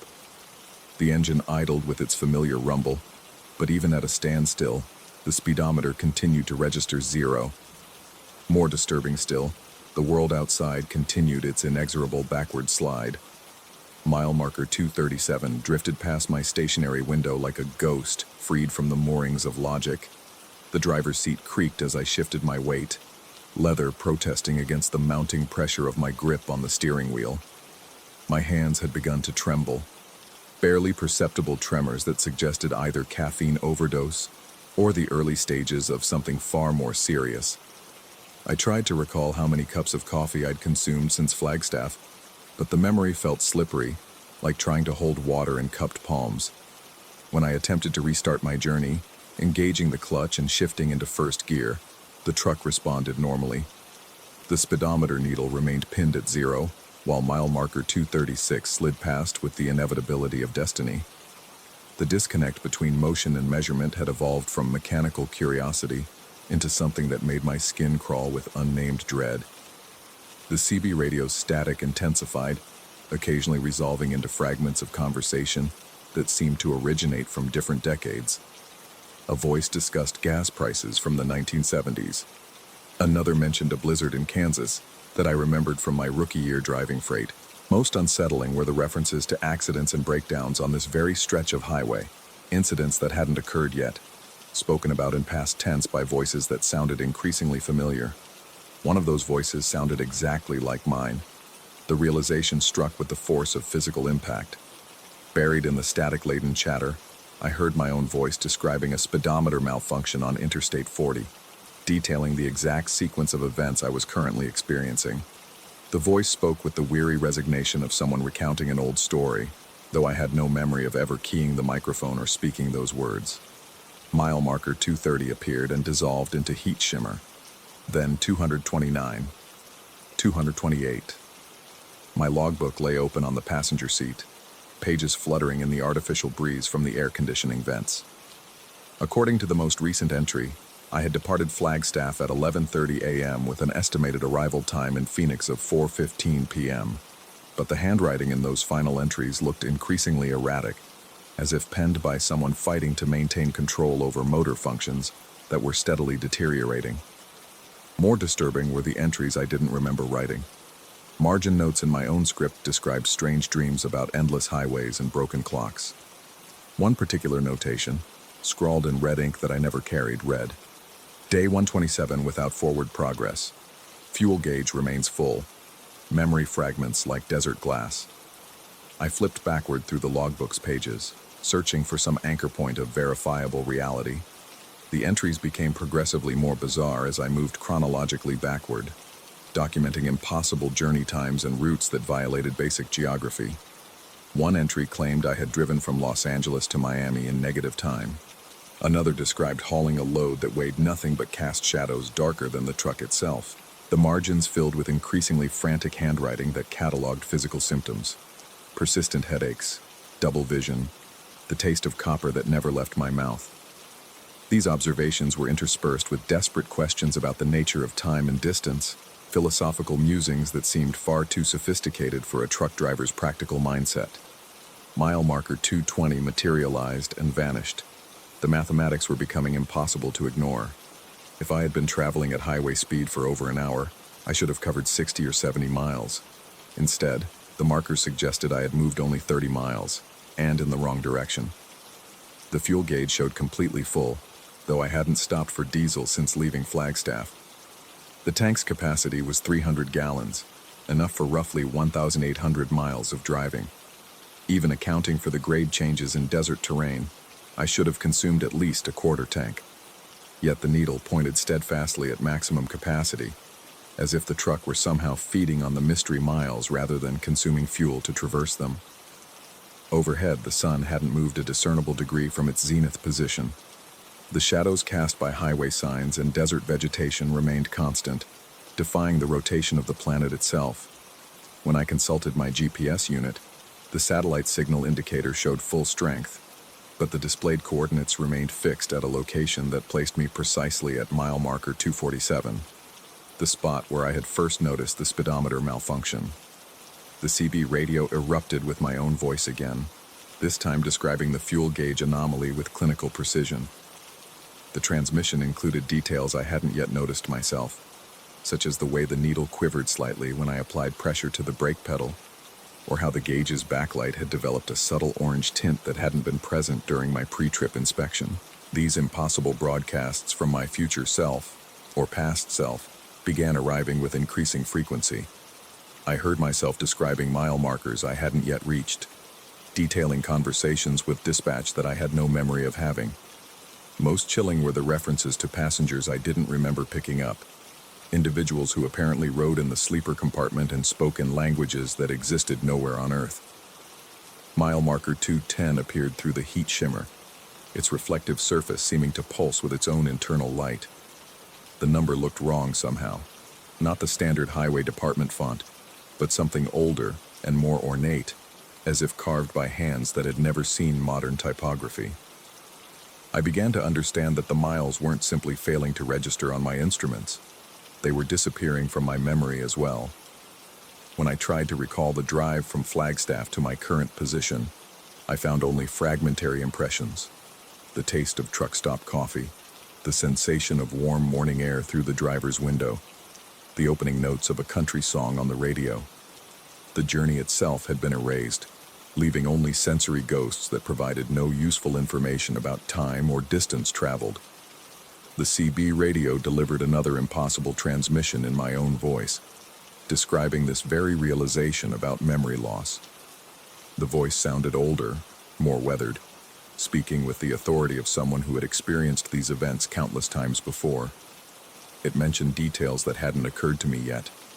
How the desert heat would eventually develop a sound like whispering voices, how the mile markers would begin displaying numbers in descending order that didn't correspond to any known highway system. As if summoned by the prediction, the desert began to whisper. The sound emerged gradually from the engine noise and road whisper, a subsonic murmur that seemed to emanate from the sand itself. The voices spoke in overlapping fragments that might have been prayers or warnings, delivered in accents that suggested vast distances and impossible time periods. Among the incomprehensible syllables, I occasionally detected familiar words. My name, my hometown, the license plate number of my truck. Mile marker 200 slid past, its surface now clearly displaying symbols that belonged to no terrestrial numbering system. The characters resembled a fusion of ancient cuneiform and mathematical equations, carved deep into metal that showed no signs of weathering despite the desert's relentless winds. My watch had stopped entirely, its hands frozen at 2:47 p.m. The digital clock on the dashboard showed the same time, though I could swear I had been driving for several additional hours since first noticing the speedometer malfunction. Time itself seemed to be dissolving around me, leaving only the eternal present moment of the truck moving forward, while all measurements of progress ceased to function. The logbook entries continued to multiply without my conscious participation. New handwriting appeared on previously blank pages, documenting experiences I couldn't remember having. These entries described encounters with other drivers who claimed to be traveling the same impossible highway, individuals who spoke of losing days, weeks, even years to the unmeasured miles. One entry, written in script that was definitely mine despite having no memory of penning it, detailed a conversation with a dispatcher who insisted I had been missing for 6 months. The description included specific dialogue about missed deliveries and worried family members, conversations that felt simultaneously fictional and more real than my current experience. Mile marker 190 emerged from the heat shimmer, its surface now clearly writhing with symbols that shifted and changed as I watched. The characters seemed to be counting down toward something, not simply decreasing numerically, but approaching some critical threshold that my conscious mind couldn't quite grasp. The desert whispers intensified, resolving into what sounded like radio chatter from decades past. I heard discussions of shipping manifests for cargo that couldn't exist, containers full of crystallized time, trailers loaded with compressed silence, flatbeds carrying the weight of unfinished dreams. The voices spoke with the casual professionalism of experienced drivers, as if hauling impossible freight were simply another day's work. My hands on the steering wheel had developed a life of their own, making subtle corrections to maintain lane position without any conscious input from my brain. The muscle memory of 23 years behind the wheel had taken control, allowing my conscious mind to drift into territories that rational thought couldn't navigate. The fuel gauge needle began to move, but in the wrong direction. Instead of decreasing toward empty, it pushed beyond the full mark into territories that shouldn't exist on any mechanical gauge. The needle strained against its physical limitations, trembling at positions that suggested the tank contained more fuel than its maximum capacity could hold. Mile marker 180 displayed numbers that hurt to look at directly, symbols that seemed to exist in more dimensions than human vision could process. I found myself averting my eyes, focusing instead on the road ahead while the impossible marker dissolved into my peripheral vision like a fever dream departing with the dawn.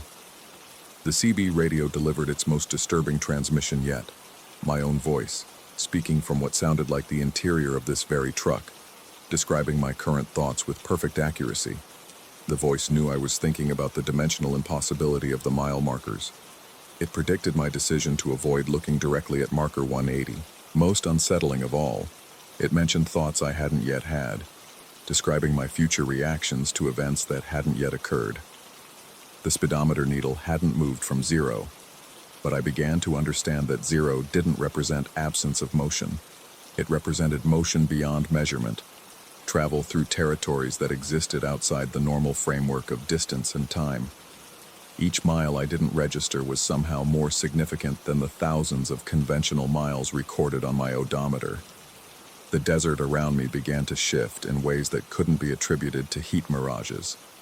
Rock formations rearranged themselves when I wasn't looking directly at them, creating new skylines that suggested impossible geological processes.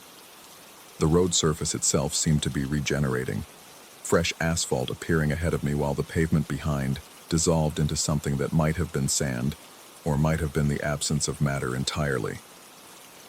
Mile marker 170 arrived bearing symbols that I somehow understood despite their alien construction. The characters spelled out a message that translated roughly to, "Welcome to the territory between destinations." The meaning arrived in my mind fully formed, bypassing the normal process of reading and comprehension. I realized that I hadn't seen another vehicle since leaving Flagstaff. In more than 4 hours of driving, or whatever this experience should be called, I had encountered no other traffic in either direction. Interstate 40 typically carried a steady stream of freight and passenger vehicles, yet I seemed to be traveling through a version of the highway that existed in perfect isolation. The CB radio's impossible transmissions from my future self began to arrive in rapid succession, creating a cacophony of overlapping voices that all belonged to me. These various versions of myself described different stages of the journey I was experiencing, speaking from positions both ahead of and behind my current location. Some voices sounded resigned, others terrified, and a few carried the detached tone of scientific observation. One particular transmission stood out for its clarity and urgency. My future self warned about mile marker 150, describing it as a point of no return beyond which the normal rules of causality would cease to apply entirely. The voice provided specific instructions for recognizing the symptoms of what it called temporal displacement syndrome, a condition that apparently affected drivers who spent too much time in the unmeasured miles. The symptoms included memory fragmentation, the sensation of existing in multiple time periods simultaneously, and the gradual erosion of the boundary between observer and observed. According to my future self, drivers who passed marker 150 often reported the experience of watching themselves from outside their own bodies, as if consciousness could separate from its physical housing, and observe from impossible vantage points. Mile marker 160 materialized and dissolved, its symbols now pulsing with a rhythm that matched my heartbeat. The synchronization felt deeply wrong, as if the marker were somehow connected to my cardiovascular system in ways that violated the basic principles of biology and physics. The desert whispers evolved into something resembling conversation, though the words remained largely incomprehensible. The voices seemed to be discussing my progress, offering opinions about my suitability for whatever process I had unknowingly joined. Some voices expressed satisfaction with my performance, while others suggested I wasn't adapting quickly enough to the altered conditions. My watch had begun running backward, its hands moving counterclockwise at a rate that suggested time itself was reversing in my immediate vicinity. The digital dashboard clock continued to show 2:47 p.m., creating a temporal paradox that made my head throb with the effort of processing contradictory information. The logbook pages now filled themselves faster than I could read, documenting experiences from perspectives I hadn't yet achieved. One entry, apparently written from marker 140, described the sensation of existing as a point of consciousness, moving through landscapes that existed only in potential. Another, from marker 120, detailed the gradual realization that the truck and highway were both metaphors for something far more fundamental. Mile marker 150 appeared ahead, its surface covered with symbols that seemed to be moving independently of the marker itself. The characters flowed like liquid metal across the reflective surface, forming patterns that suggested mathematical equations describing the relationship between consciousness and physical reality. As I approached the threshold my future self had warned about, I felt the familiar sensation of the truck's motion, despite the speedometer's continued insistence that I wasn't moving at all. But something had changed in the quality of that motion. Instead of simply failing to register distance, I was beginning to suspect that distance itself was failing to exist in any meaningful sense. The CB radio fell silent for the first time since the experience began, creating an absence of sound that felt more oppressive than the most chaotic static. In that silence, I could hear my own breathing, the whisper of air through the ventilation system, and something else. A sound like pages turning in a book written in a language that didn't exist. Mile marker 150 passed by my window, its impossible symbols burning themselves into my retinas with the intensity of staring directly into the sun. The moment of passage felt like crossing a line drawn in sand by forces that existed beyond human comprehension. Beyond that threshold, the real journey began.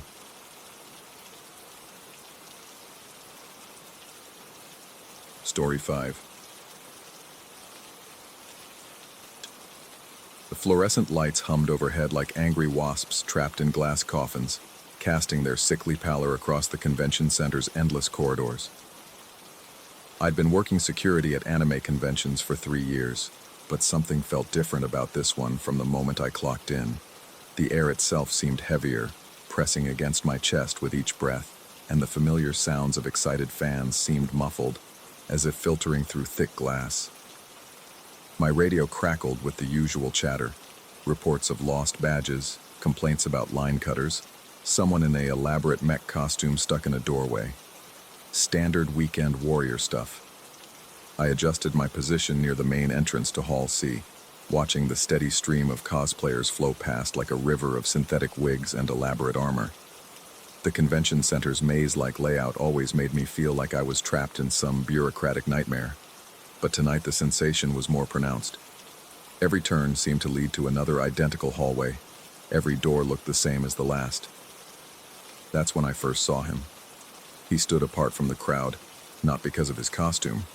He wore simple black jeans and a dark hoodie, but because of how he moved. While everyone else pushed and shuffled through the narrow passages, he glided between them with an unsettling fluidity, as if the very air parted to accommodate his passage. His badge caught the harsh light as he walked, and something about it nagged at me, though I couldn't quite place what. I watched him approach a set of double doors marked "Staff Only, Authorized Personnel." The doors were locked. I'd checked them myself during my rounds. Convention centers were notorious for their labyrinthine security protocols, and these particular doors led to restricted areas housing electrical equipment and storage. As he neared them, I started to move forward, ready to intercept. But then something impossible happened. The doors simply opened, not with the mechanical click of an electronic lock or the sharp turn of a key. They swung inward with the whispered sigh of well-oiled hinges, as if welcoming an old friend home. The man in the hoodie stepped through without pause, never reaching for a handle, never presenting a key card. The doors closed behind him with that same eerily silent motion. I stood frozen for a moment, my radio feeling suddenly heavy in my hand. Convention centers had their quirks, doors that stuck, locks that malfunctioned, electrical systems with minds of their own. But I'd never seen anything quite like that. The rational part of my mind offered explanations. Motion sensors, remote access, some new technology I wasn't aware of. But rationality felt thin and inadequate under those buzzing lights. My feet carried me toward the doors almost without conscious decision. I tested the handle, locked solid. The electronic keypad blinked its red eye at me, unforgiving and absolute. I pressed my ear to the cool metal surface, listening for footsteps or voices from the other side, but heard only the building's mechanical breathing, air conditioning units, electrical hums, the distant throb of bass from the main event hall. The next hour passed in a haze of routine tasks and growing unease. I checked credentials, directed lost attendees, and filed reports, but my attention kept drifting to that moment at the doors. Each time I replayed it in my mind, it seemed less real, more like something I might have imagined. The human brain was notoriously unreliable, especially under stress, and convention work could be exhausting. Maybe the doors had been propped open and I simply hadn't noticed. Maybe security had updated protocols without informing all staff. Maybe I needed more coffee. But then I saw him again. This time he emerged from a service corridor that should have been sealed off for maintenance. The yellow caution tape that had been stretched across the entrance lay crumpled on the floor like shed skin. He moved past me with that same fluid grace, and I got my first clear look at his convention badge. The logo was wrong. Not completely wrong.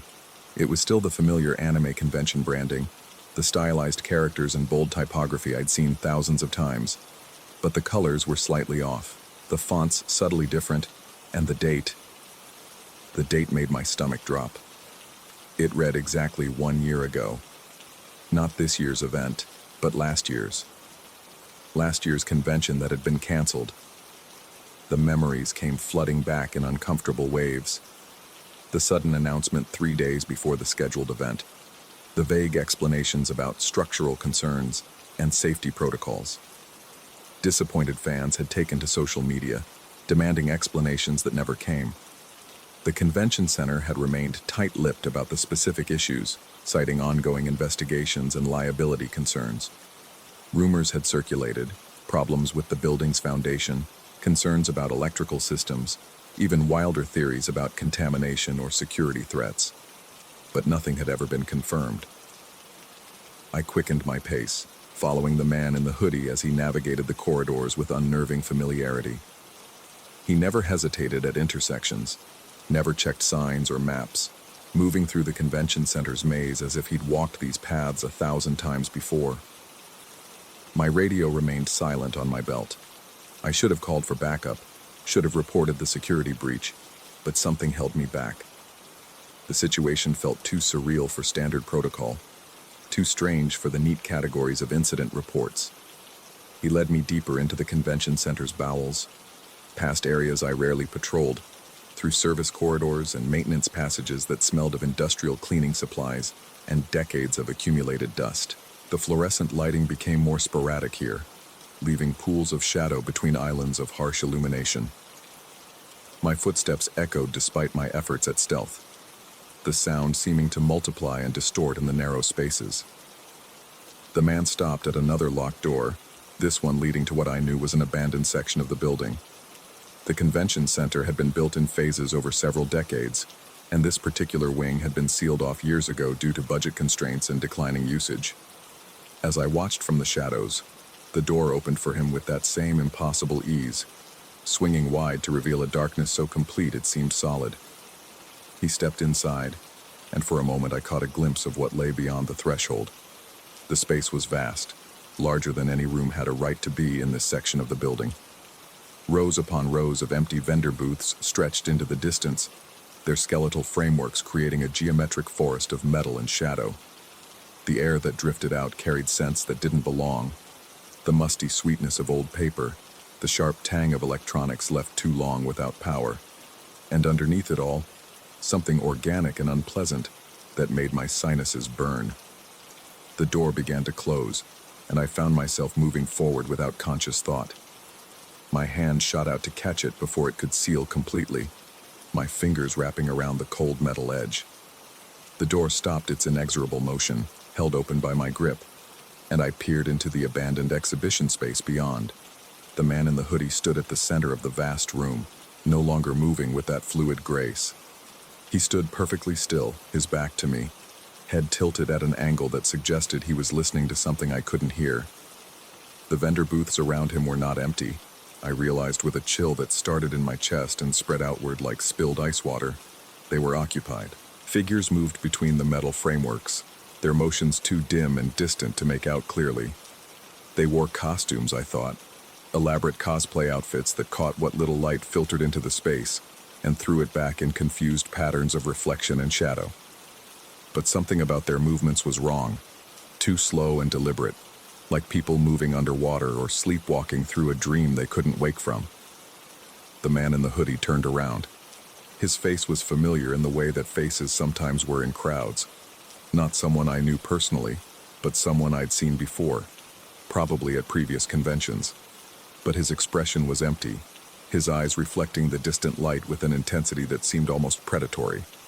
When our gazes met across that impossible distance, his mouth opened in what might have been a smile, or might have been something else entirely.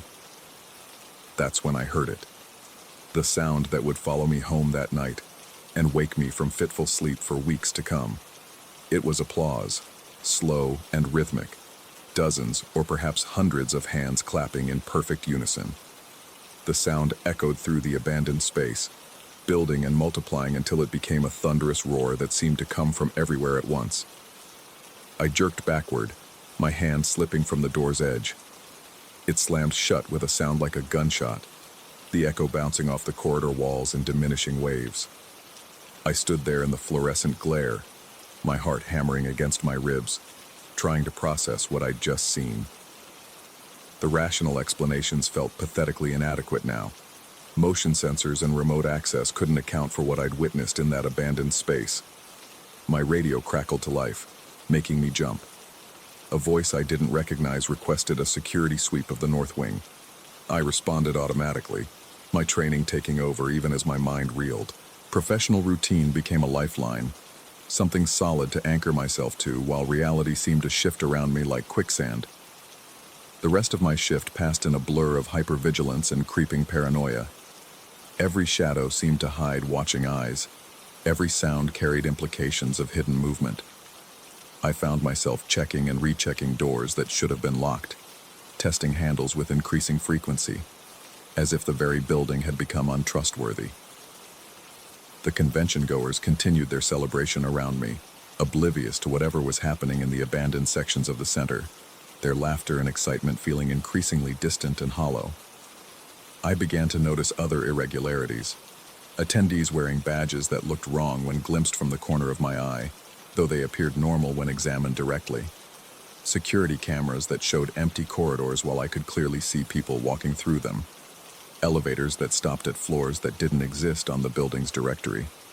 The most disturbing discovery came near the end of my shift, when I finally worked up the courage to investigate the door where I'd first seen the man in the hoodie. The staff-only entrance remained locked, its keypad blinking its familiar red warning. But when I knelt to examine the floor in front of it, I found something that made my blood turn to slush in my veins. Footprints in the dust. Not just any footprints, but dozens of them, overlapping and crossing in patterns that suggested heavy traffic. The prints led to and from the locked door, as if an entire crowd had passed through this supposedly secure entrance. Some of the prints looked fresh, their edges sharp and clear in the accumulated grime. Others appeared older, their outlines softened by time and settling dust. As I crouched there, studying the impossible evidence, I became aware of a sound that shouldn't have existed. From behind the locked door, faint but unmistakable, came the familiar cacophony of a convention in full swing. Voices raised in excitement, the rustle of costumes and merchandise bags, the electronic bleeps and bloops of gaming stations. It was as if last year's canceled convention was still happening on the other side of that metal barrier, trapped in a bubble of time that refused to burst. I pressed my ear to the door, and the sounds became clearer.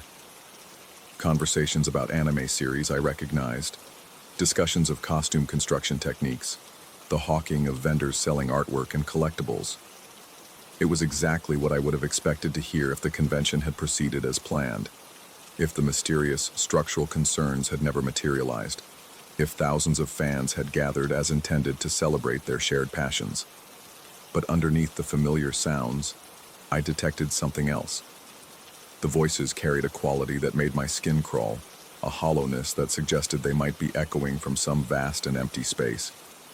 Occasionally, the conversations would stop mid-sentence, leaving dead silence that lasted exactly 3 heartbeats before resuming as if nothing had happened.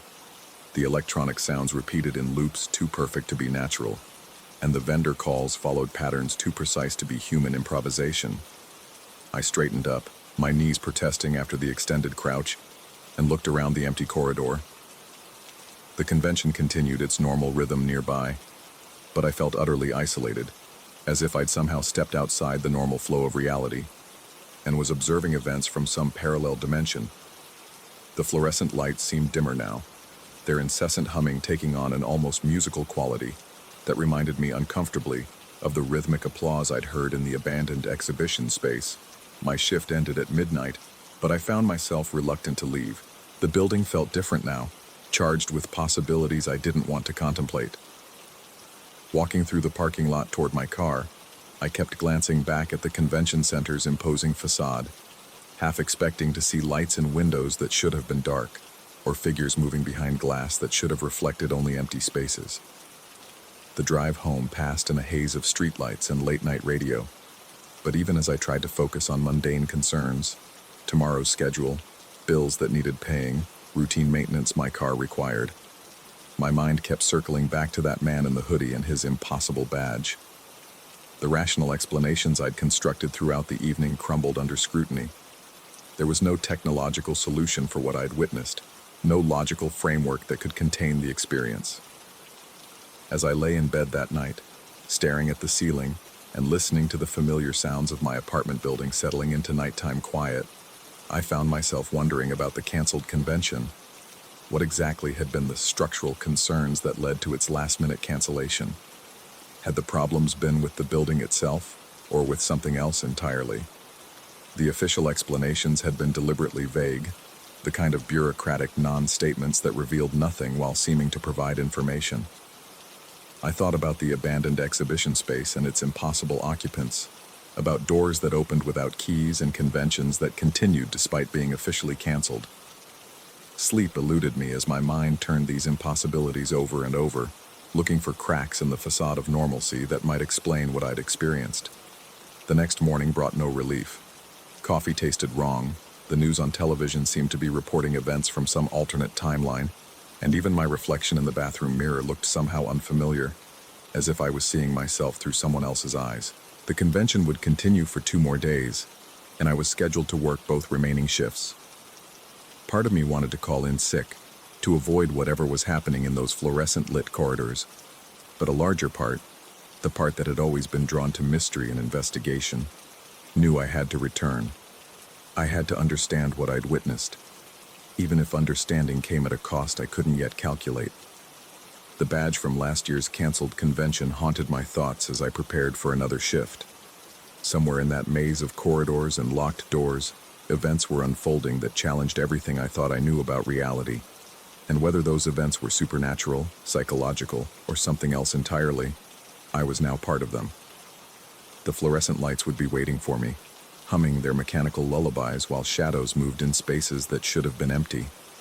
The man in the hoodie would continue his impossible journeys through locked doors and abandoned spaces, carrying his anachronistic badge like a key to secrets I wasn't sure I wanted to unlock. But I would return, because some questions demand answers, even when those answers threaten to remake the world in ways we never imagined possible. The convention center held its secrets close, but I had begun to suspect that the real question wasn't what was happening in those abandoned spaces. The real question was whether I was still sane enough to understand the answer. Story 6. The phone was still warm when I picked it up from the back seat, its black screen reflecting the neon glow of the gas station where I'd stopped to clean my car. Another ride completed, another 5-star rating hopefully coming my way. The passenger had been pleasant enough, a middle-aged woman heading to the airport, nervous about missing her flight but polite throughout the 20-minute drive. She'd clutched her purse tightly and kept checking her watch, but she'd tipped well through the app. Now her phone sat in my palm like a digital anchor, its weight somehow heavier than it should have been. The responsible thing was obvious. Drive back to the airport, find her at the departure gate, return what she'd forgotten. It would cost me gas and time, but it was the right thing to do. The kind of gesture that separated decent drivers from the ones who'd shrug and drop forgotten items at the local precinct 3 days later. I slipped the device into my cup holder and pulled back onto the highway. The October evening had settled into that peculiar twilight that made everything look slightly unreal, when the sky hung like purple velvet between day and night. Traffic was light. Most commuters had already made it home, leaving the roads to night shift workers and people like me, chasing surge prices and 5-star ratings. The red sedan first appeared in my rear-view mirror at the Maple Street light. Nothing unusual about it initially, just another car waiting for green. But something about its positioning caught my attention. It sat perfectly centered in the lane behind me, maintaining an exact distance that seemed almost measured. The headlights created 2 perfect circles of light that never wavered, never moved closer or farther away. When the light changed, I accelerated normally, keeping one eye on the mirror. The red car followed at the same precise distance, not tailgating, not hanging back. Just there, like a crimson shadow attached to my bumper by an invisible string. At the next intersection, I needed to turn left toward the airport. As I waited in the turning lane, I watched the red sedan pull up behind me again. Same distance, same position. The headlights in my mirror were so steady they looked painted there. That's when I noticed something that made my scalp prickle. The reflection of the car's interior in my rearview mirror showed an empty passenger compartment. No driver behind the wheel. Just an empty seat and what looked like a phone sitting on the dashboard, its screen glowing with an incoming call. I blinked hard and looked again. The headlights were still there, bright and steady, but the reflection showed nothing but vacant upholstery. My heart started beating faster, that peculiar rhythm that comes when your brain can't process what your eyes are reporting. The light turned green. I made my left turn, hands gripping the steering wheel tighter than necessary. The red sedan followed, maintaining that same unnatural distance. In my peripheral vision, I caught glimpses of it at every opportunity, solid and real and undeniably there. But every time I checked the mirror, the reflection showed an empty car with that phone glowing like a digital lighthouse. The forgotten phone in my cup holder began to ring. The sound pierced through my car's interior with a shrill electronic urgency that made me jump. I grabbed it reflexively, but the screen showed no incoming call. It was completely dark, silent, the notification light inactive. But the ringing continued, not from the phone in my hand, but from somewhere else. Somewhere behind me. I pulled into a shopping center parking lot, my hands shaking slightly as I put the car in park. The red sedan followed me into the lot and stopped exactly 3 parking spaces away. Its engine was running. I could hear the idle, see the slight tremor of the exhaust in the cool evening air. But when I turned to look directly at it, the car appeared empty. No driver, no passenger, just a phone on the dashboard that glowed and dimmed in rhythm with what I now realized was the ringing I'd been hearing. My rational mind scrambled for explanations. Maybe the car was self-driving, some new technology I hadn't heard about. Maybe the windows were tinted in a way that created an optical illusion. Maybe I was more tired than I'd realized, and my eyes were playing tricks on me. But the phone kept ringing, that persistent digital cry that seemed to echo from the red car's interior. I sat there for 10 minutes, watching. The car never moved. The phone never stopped ringing.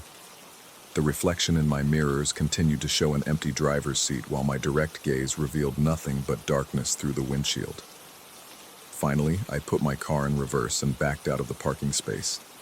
I had a job to do: return the forgotten phone to its owner.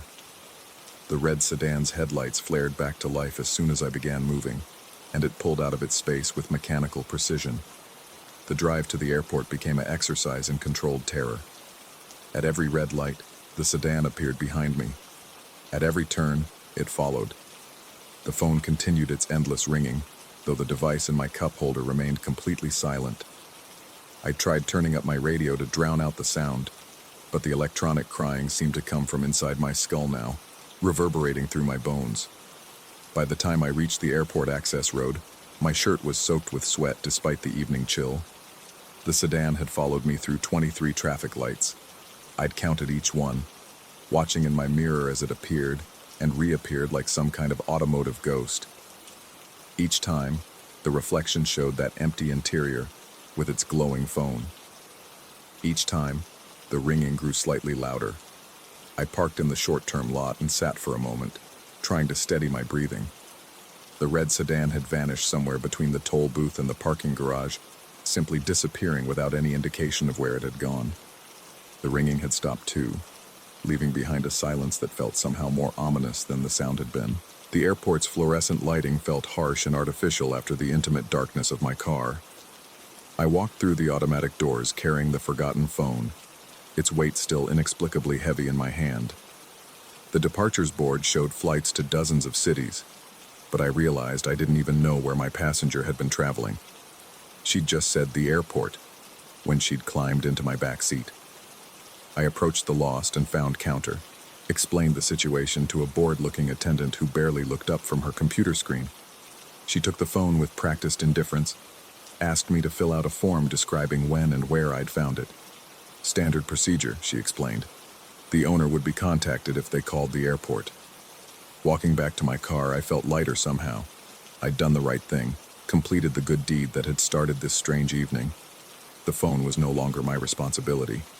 Whatever bizarre coincidence had led to the red sedan following me was over. Probably just some lost driver who'd been using the same route to the airport, taking the same turns by chance. But as I reached my car, I heard it again. The ringing. Distant but unmistakable, echoing across the parking garage's concrete levels. I turned around, scanning the rows of parked vehicles, and there it was. 3 levels up, visible through the garage's open sides, sat the red sedan. Even from this distance, I could see the glow of its interior phone, pulsing like a mechanical heartbeat. I drove home with obsessive attention to my mirrors, taking random turns and doubling back through neighborhoods I knew well. The sedan never reappeared, but the ringing followed me anyway. It seemed to come from my own phone now, though the device remained silent when I checked it. The sound was subtle, easy to mistake for imagination, but persistent enough that I found myself holding my breath to listen for it. At home, I sat in my driveway for 20 minutes before going inside. My small rental house looked exactly as I'd left it that morning, but everything felt slightly off. The angles of the shadows seemed wrong. The familiar sounds of my neighborhood, dogs barking, television murmur from next door, the distant hum of highway traffic, all seemed muffled, as if filtered through water.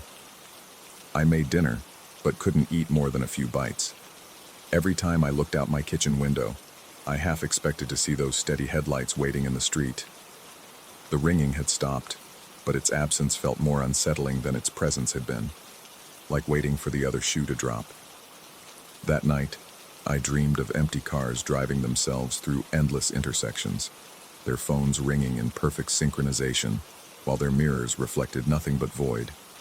I woke up twice, both times certain I could hear the electronic crying echoing through my house. But my phone was silent, charging on the nightstand with its screen, dark and peaceful. The next morning brought no relief. The memory of the previous evening felt both incredibly vivid and impossibly distant. like something that had happened to someone else but had been described to me in perfect detail. I considered calling in sick, staying home where I could control my environment, but I needed the money. Rent was due in a week, and my bank account couldn't afford a day of lost fares. I started my shift early, picking up a businessman heading to a breakfast meeting downtown. He chatted pleasantly about the weather and the traffic, normal conversation that should have grounded me back in reality. But as we stopped at the first red light, I found myself checking the rearview mirror with the kind of nervous compulsion usually reserved for checking if you'd left the stove on. No red sedan, just normal morning traffic, commuters in their routine rush, delivery trucks, a school bus in the distance. I felt my shoulders relax slightly. Whatever had happened the night before was over, finished. A strange coincidence that had gotten blown out of proportion by stress and late-night driving. Then my passenger's phone rang. The businessman answered it normally, had a brief conversation about rescheduling something, hung up without incident. But the sound of that ring, electronic, insistent, familiar, made my hands tighten on the steering wheel. It was the same tone I'd been hearing the night before. Exactly the same. I completed the ride without incident, dropped the passenger at his office building, accepted his 5-star rating and modest tip. But as I pulled away from the curb, I caught a glimpse of red in my mirror. Just a flash. There and gone so quickly I couldn't be sure I'd seen anything at all. The rest of the morning passed normally. 3 more rides, all routine. A college student heading to campus, an elderly woman going to a doctor's appointment, a young professional running late for work. Normal people living normal lives, completely unaware that their driver was struggling to maintain his grip on what felt increasingly like a reality that had shifted slightly off its axis. But at every red light, I found myself checking the mirror. And more often than not, there was a hint of red somewhere in the peripheral vision of the reflection. Never quite visible when I looked directly, never clearly defined, but present enough that I began to feel like I was being watched by something that existed only in mirrors. The elderly woman's phone rang during our ride. Same tone, same electronic insistence. She fumbled with it briefly, declined the call with an apologetic smile, mentioned something about telemarketers. But I heard the echo of that ringing long after she'd silenced the device. And when I checked my mirror at the next light, the reflection showed a red car with an empty driver's seat and a glowing phone on its dashboard. By afternoon, I was jumping at every electronic sound. Door chimes in stores, notification alerts from other passengers' devices, even the beeping of the crosswalk signals. Everything sounded like that persistent ringing. And the red sedan was everywhere and nowhere, visible only in reflected glimpses, never quite there when I turned to look directly. I picked up my last passenger of the day at a coffee shop downtown, a woman in her 30s heading to a bookstore across town. She seemed pleasant enough, chatting about the book she was hoping to find, some obscure poetry collection that had been recommended by a friend. But as we sat at a red light halfway through the trip, her phone began to ring, the same tone, the exact same electronic cry that had been haunting me for over 24 hours. She answered without hesitation, had a brief conversation about meeting someone for dinner later. Nothing unusual, nothing that should have triggered the cold dread that spread through my chest like spilled ice water. But when she hung up and I glanced in the rearview mirror, the reflection showed not 1 but 2 red sedans following us, both with empty driver's seats, both with phones glowing like digital eyes in the gathering dusk. I blinked hard and looked again.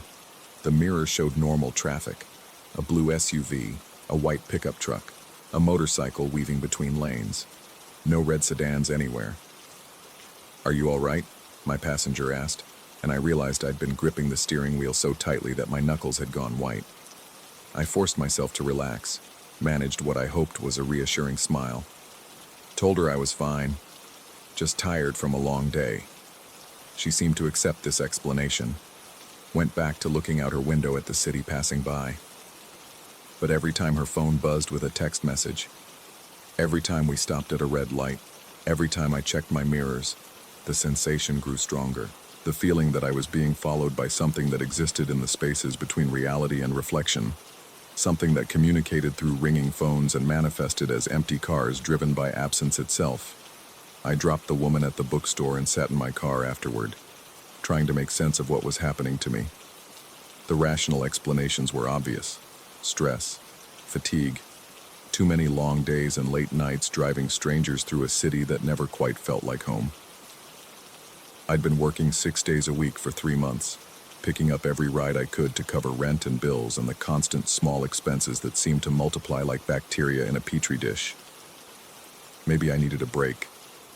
Maybe I needed to see a doctor. Maybe I needed to admit that something was wrong with me, that the line between perception and reality had blurred in ways that weren't healthy. But as I sat there considering these possibilities, my own phone rang. I looked at the screen, expecting to see the ride app notification for another passenger pickup. Instead, the display showed only a phone number I didn't recognize, local area code but otherwise meaningless. I almost declined the call. I'd learned to be wary of unknown numbers, too many spam calls and wrong numbers that wasted time. But something about the ringtone stopped me. It was the same electronic cry I'd been hearing for 2 days, the same insistent digital voice that had followed me through mirrors and traffic lights and the spaces between sleeping and waking. I answered the call. Silence on the other end. Not dead air, but the kind of quiet that feels occupied, like someone was there, listening, waiting. I could hear something in the background, the distant sound of traffic, the hum of an engine, the steady rhythm of windshield wipers against glass. Then, very faintly, I heard my own voice. Not words exactly, but the cadence of my speech, the rhythm of my breathing, the slight Midwestern accent I'd never quite shaken despite years of living in other places. It was like listening to an echo of myself from a great distance, distorted by space and time, but unmistakably me. I hung up immediately, hands shaking as I put the phone back in my cup holder. But even after I'd ended the call, I could still hear that distant echo of my own voice, continuing the conversation I'd just terminated. I drove home through side streets, avoiding the main arteries where traffic lights would force me to stop and check my mirrors. But at every intersection where I had to pause, even briefly, I caught glimpses of red in the reflected world. Sometimes multiple cars, sometimes just one, always with that same empty driver's seat and glowing phone. The ringing followed me all the way home, not from any device I could identify, but from the air itself, as if the electronic cry had become part of the acoustic landscape of my existence. By the time I parked in my driveway, I was hearing it in stereo, one channel in my left ear, one in my right, creating a harmony of digital distress that made my teeth ache. I sat in my car for a long time that night, afraid to go inside, afraid to stay outside, afraid to move and afraid to remain still. The red sedan was nowhere to be seen, but I could feel it watching me from wherever cars went when they existed only in mirrors, waiting for me to make the next move in a game whose rules I didn't understand. Finally, exhaustion won over fear. I stumbled into my house, locked the door behind me, and collapsed on my couch without even turning on the lights. Sleep came mercifully quickly, a black refuge from the increasingly surreal world I'd been inhabiting. But just before I lost consciousness completely, I heard it one more time. The phone, ringing somewhere in the darkness of my house. And this time, I was certain it was coming from inside my own pocket, from the device that had started this whole strange journey when I'd picked it up from my back seat 2 days earlier. The phone I'd returned to the airport lost and found. The phone that should no longer have been in my possession. I reached into my pocket with trembling fingers, but my hand closed around nothing but fabric and lint.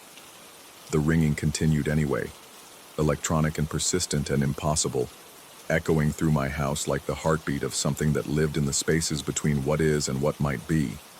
And somewhere in the distance, carried on the night wind, I could hear the sound of a car engine idling, waiting.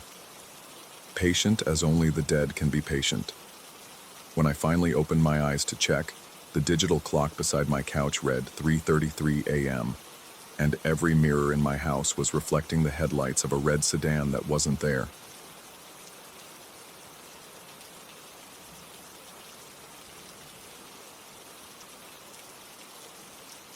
Story 7.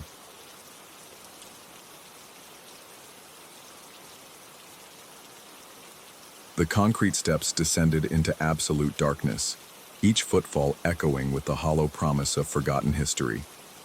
I'd been exploring abandoned places for 3 years now, but this World War II bunker felt different. The air tasted of rust and decades-old fear, thick enough to coat my throat with each breath. My headlamp carved a narrow cone through the blackness as I navigated the cramped corridor. The walls pressed inward, scarred with the desperate scratches of those who had sheltered here during the bombing raids.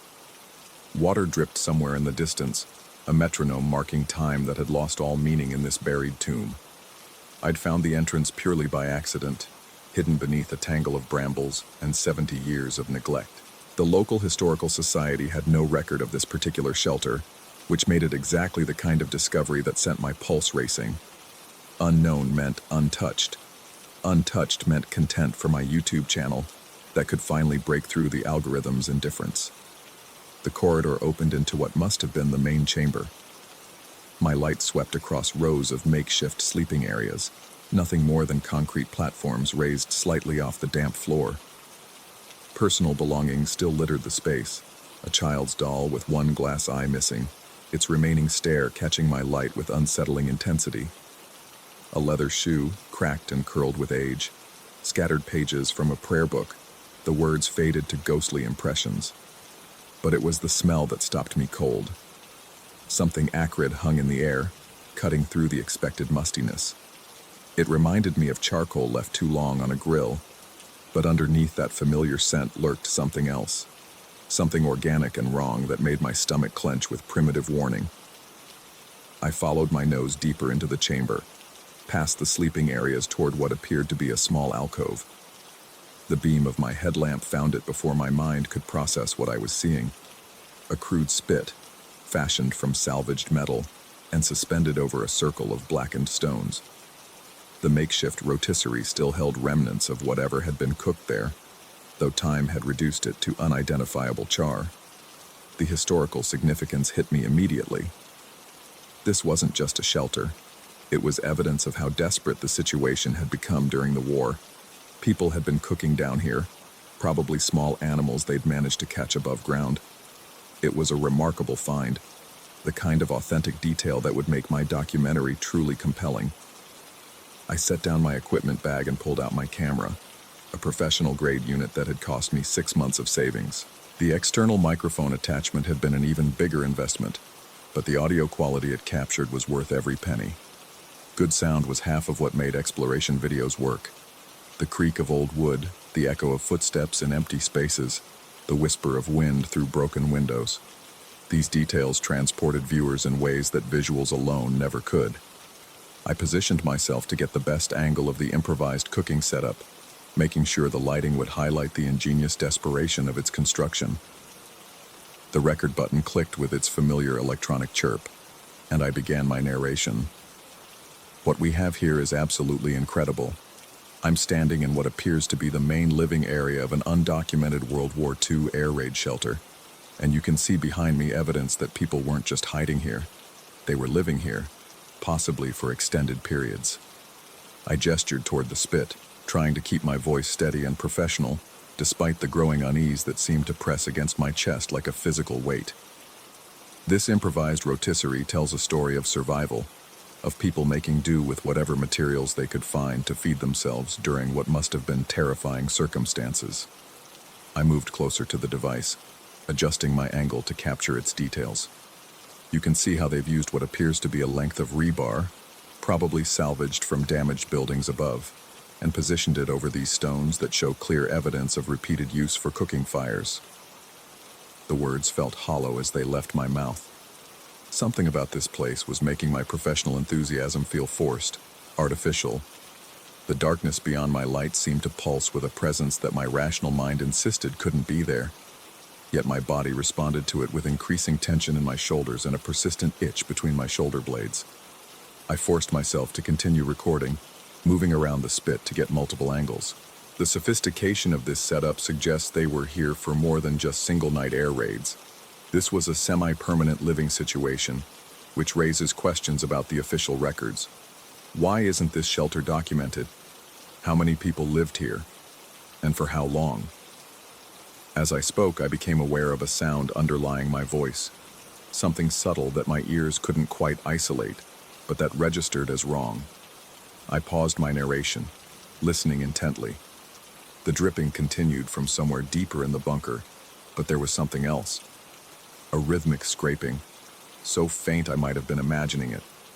I resumed recording, but the sound nagged at my attention like a half-remembered song. Every few seconds I found myself straining to hear it more clearly, which meant my commentary became increasingly distracted. The construction here shows remarkable. I stopped again, turning my head slightly. The scraping seemed to be coming from behind me, but when I spun around, my light revealed only empty concrete and shadows that danced at the edges of illumination. Professional instincts told me to keep recording. Whatever was making me uneasy would probably feel ridiculous when I reviewed the footage later. The mind played tricks in places like this. It was part of what made exploration both thrilling and occasionally genuinely frightening. But as I continued filming, the sound became more distinct. It wasn't just scraping now. It was rhythmic, deliberate, like something being gnawed. I lowered the camera, my heart beginning to race in earnest. The logical part of my brain offered reasonable explanations. Old buildings settled, especially underground structures dealing with groundwater and shifting earth. Pipes contracted and expanded. Small animals found their way into abandoned spaces. Yet none of those explanations felt adequate for what I was hearing. This wasn't the random noise of decay or the scurrying of rats. This was methodical, purposeful. It was the sound of teeth working against bone, over and over, with the patient persistence of extreme hunger. I aimed my headlamp toward the rear of the chamber, but the light died long before reaching the far wall. The darkness there seemed thicker, more substantial than mere absence of light. It felt populated. Hello? The word escaped before I could stop myself, and immediately I felt foolish. If there was someone else down here, which was impossible given that I'd had to clear the entrance myself, calling out would only announce my presence. The gnawing stopped. The silence that followed was so complete, it made my ears ring. Even the dripping had ceased, as if the entire bunker was holding its breath.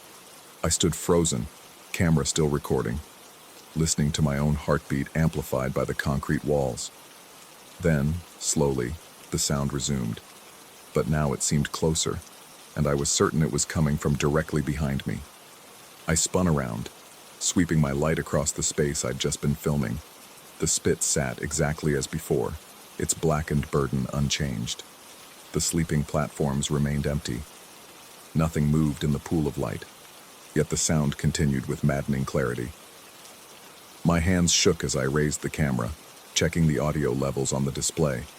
The meters showed normal recording, but according to the readout, I was capturing nothing but my own breathing and heartbeat. The sound that filled my ears, the rhythmic gnawing that grew more insistent with each passing moment, wasn't registering on the equipment at all. I pulled off my headphones and listened with naked ears. The gnawing continued, so close now I could almost feel the vibrations through the soles of my boots. But when I put the headphones back on and monitored the camera's audio input, there was nothing. My mouth went dry. Either the camera was malfunctioning in a very specific way, or the sound existed only in my head. Neither possibility was comforting. I forced myself to think logically. Stress, fatigue, and the oppressive atmosphere of underground spaces could trigger auditory hallucinations. I'd been exploring for hours before finding this place, and I hadn't eaten since morning. Low blood sugar combined with adrenaline could easily produce phantom sounds. But even as I rationalized, the gnawing grew louder. It was no longer just the sound of teeth on bone. I could hear the wet working of saliva, the occasional crack as something particularly tough gave way. My skin crawled with the certainty that whatever was making this sound was close enough to touch me. I stepped forward, moving away from the area behind me where the sound seemed concentrated. But as I moved, the gnawing followed, maintaining its position just outside my peripheral vision. When I turned, it shifted. When I stood still, it continued its patient work mere feet away. The camera felt heavy in my hands. I was still recording, though I had no idea why. Some stubborn part of my mind insisted this was exactly the kind of experience that made for compelling content, even if, especially if, the audio wasn't capturing what I was hearing. I began backing toward the entrance corridor, keeping my light trained on the space around the spit. The smart thing would be to leave, to chalk this up to stress and an overactive imagination. I could always come back later with better equipment, maybe bring a colleague for safety and perspective.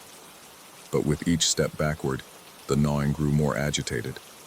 The steady rhythm broke into something more frenzied, and underneath it I began to hear other sounds, a low whimpering that might have been wind through cracks in the concrete, or might have been something else entirely. My heel caught on uneven ground, and I stumbled. The camera flew from my hands, its light spinning wildly before settling with the lens pointed toward the ceiling. In that moment of disorientation, as my own light was eliminated and shadows leaped and twisted around me, I heard the gnawing stop abruptly. The silence that followed was worse than the sound had been. I scrambled for the camera, my hands shaking so badly I could barely grip it properly. When I finally got it upright and functioning, the audio display showed something that made my blood freeze. For the first time since I'd started recording in this chamber, the meters were showing input. Something was being captured by the microphone, but I heard nothing. I pulled off the headphones completely, listening with my own ears to the dead silence of the bunker. No gnawing, no dripping, no sound at all except my own ragged breathing. Yet the camera's audio levels danced wildly, recording something my ears couldn't detect. I stared at the display, watching the meters spike and fall in patterns that looked almost rhythmic, almost like breathing or chewing. My hands moved without conscious direction, rewinding the footage to play back what had just been recorded. The small speaker crackled to life, and through the tiny drivers came the unmistakable sound of something feeding. But it wasn't the gnawing I'd been hearing. This was different, wetter, more urgent, and underneath it, barely audible, came something that made my skin crawl with recognition. It was my own voice, speaking words I had never said, describing things I had never seen. The voice on the recording told of watching shadows move with purpose, of feeling breath that couldn't exist on the back of my neck, of seeing things in the darkness that the light refused to reveal. But I had never spoken those words. I was certain of it. I stopped the playback, my finger hitting the button so hard it hurt. The camera's display showed 47 minutes of recorded footage, though I couldn't have been in this chamber for more than 20. According to the timestamp, I'd been recording for nearly an hour before I even entered the bunker.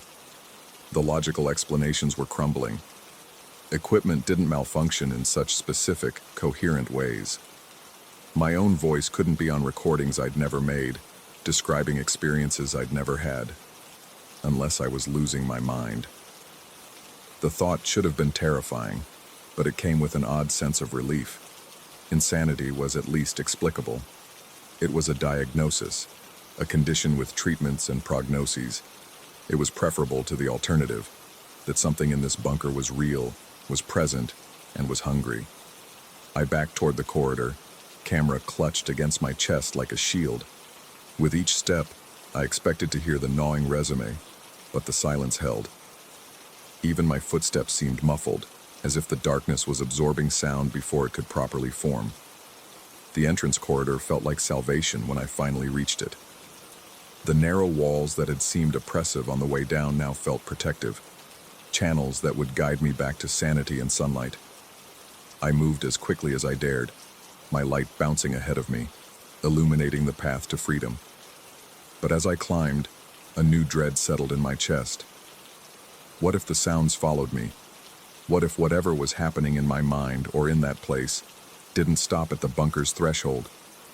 What if I carried it with me into the world above? The questions plagued me as I emerged into the fading daylight. The entrance that had been hidden by brambles now gaped open, impossibly obvious. How had I missed it on my initial survey of the area? How had 70 years of growth concealed something so prominent? I stood at the threshold, looking back into the darkness I'd just escaped. Part of me wanted to seal the entrance, to pile rocks and debris over it until no one else could make the mistake I'd made. But that would require admitting that something down there needed to be contained. Instead, I packed my equipment with hands that still trembled slightly and made my way back to my car. The familiar routine of securing gear and checking batteries helped ground me in normalcy, but I couldn't shake the feeling that I was being watched from the darkness behind me. It wasn't until I was miles away, parked at a gas station with fluorescent lights blazing overhead, that I dared to review my footage properly. The camera's screen showed exactly what I expected: 37 minutes of professional documentation, my own voice providing competent narration about historical significance and construction techniques. But when I listened through headphones, the audio told a different story. Underneath my recorded voice was a second track, the sounds of feeding, of something working patiently through what might once have been meat. And occasionally, so faint I had to strain to hear it, came whispered words in my own voice describing horrors I couldn't remember witnessing. I've watched that footage dozens of times now, trying to understand what happened in that bunker. The video shows nothing unusual, just an empty underground chamber with the remnants of desperate wartime survival. But the audio tells of things that shouldn't exist, recorded by equipment that couldn't lie. The simplest explanation is that I suffered some kind of breakdown, a stress-induced psychotic episode that caused me to hallucinate both the experience and the subsequent audio anomalies. Doctors have terms for this, medications that might help. It would mean an end to my exploration hobby, but it would also mean answers. The alternative is worse, that some places retain memories, that desperation and hunger can leave impressions that persist long after the desperate and hungry are gone. That what I heard was an echo of wartime starvation, so powerful it could manipulate recording equipment and human perception alike. I prefer the first explanation. I cling to it, even as I find myself returning to the area where I found that bunker. Even as I search through brambles and undergrowth that never seem to reveal the entrance I know must be there. Even as I hear, in the quiet hours before dawn, the sound of patient gnawing just beyond the edge of hearing. The smart thing would be to delete the footage, to seek professional help, to accept that my mind played an elaborate trick on itself in the depths of that concrete tomb. But every time I reach for the delete button, I hear my own voice on that recording, describing things I never saw, warning about dangers I never consciously perceived. Maybe the person who spoke those words knew something the person who filmed them didn't. Maybe some knowledge can only be accessed when reality becomes fluid, when the barriers between what is and what was begin to break down. Or maybe I'm just going insane, one frame of footage at a time. The uncertainty is almost worse than either alternative would be. At least madness comes with the possibility of treatment. At least supernatural horror comes with rules, even if those rules are incomprehensible. But this liminal space between explanations offers no comfort, no resolution. Only the sound of something feeding in the darkness, patient and eternal, waiting for the next visitor to stumble upon its hidden feast. I should stop going back to look for that entrance. I should delete the footage and seek help. I should accept that some questions are better left unanswered. But tonight, like every night since I climbed out of that bunker, I'll listen to that recording one more time. I'll search for clues in my own voice, for explanations that might make sense of what can't be understood. And somewhere in the darkness behind me, just at the edge of hearing, something will continue its patient work, gnawing through mysteries that taste of rust and forgotten fear. Story 8. The first time I noticed the smell, I thought someone had spilled essential oil near the outlet behind the industrial mixer. Lavender, sweet, cloying, completely out of place in a nursing home kitchen that usually reeked of overcooked vegetables and industrial disinfectant. I'd been working at Sunset Manor for exactly 3 days, and I was still getting used to the peculiar rhythms of the place. Mrs. Chen, the head nurse, had been showing me around the kitchen when she mentioned how grateful they were to finally have a real cook again. The previous one had left suddenly, she said, though her eyes darted away when I asked why. That's when she casually mentioned the night visitors, how some residents like to wander after dark, drawn by kitchen sounds and familiar smells, that reminded them of home. The moment those words left her mouth, the outlet behind me hissed softly, releasing that unmistakable lavender scent into the air. Mrs. Chen's expression shifted almost imperceptibly, a tightening around her eyes that suggested this wasn't the first time she'd noticed the correlation. I spent that first week convincing myself it was coincidence. Old buildings have quirks: faulty wiring, trapped odors in the walls, HVAC systems that had seen better decades. Sunset Manor had been built in the 1960s, and despite renovations, it retained that institutional mustiness that seemed to cling to every surface. The kitchen, in particular, felt heavy with decades of accumulated cooking smells, though none of them should have been lavender. The outlets were scattered throughout the kitchen like silent sentinels, 7 in total, each one seemingly standard issue except for their age. Their cream-colored plastic had yellowed with time, and several bore the small scorch marks that spoke of minor electrical incidents over the years. I'd been an electrician before culinary school, so I knew enough to recognize when something wasn't quite right about a building's electrical system. What I couldn't understand was why these particular outlets would release any scent at all. It was during my second week that I began paying closer attention to the timing. Every conversation about the night wanderers triggered the same response: that soft hiss, barely audible over the kitchen's ambient noise, followed by the synthetic sweet smell of lavender that seemed to emerge from the outlets themselves. Not from air fresheners or cleaning products, but from the electrical fixtures, as if the very wiring had been infused with the scent. Dr. Martinez, the facility's physician, stopped by one afternoon while I was prepping dinner. He looked tired, the kind of bone-deep exhaustion that comes from working too many night shifts in a place where sleep is often elusive for residents and staff alike. When he asked about my adjustment to the job, I mentioned the wandering residents Mrs. Chen had warned me about. His response was immediate and unsettling. He glanced toward the outlet nearest the stove, then back at me with an expression that might have been pity. He explained that some residents did indeed move around at night, though they rarely made it as far as the kitchen anymore. The doors were locked after 10 p.m., he said, and the hallway sensors would alert the night staff to any movement. But then he paused, his voice dropping to barely above a whisper, and mentioned that sometimes the alerts went off even when the cameras showed empty corridors. The lavender smell intensified during his words, strong enough that Dr. Martinez actually stepped back from the outlet. His reaction told me he'd experienced this before, that whatever was happening in this kitchen wasn't news to the staff. When I asked him directly about the scent, he simply shrugged and muttered something about old buildings having their own personalities before quickly excusing himself.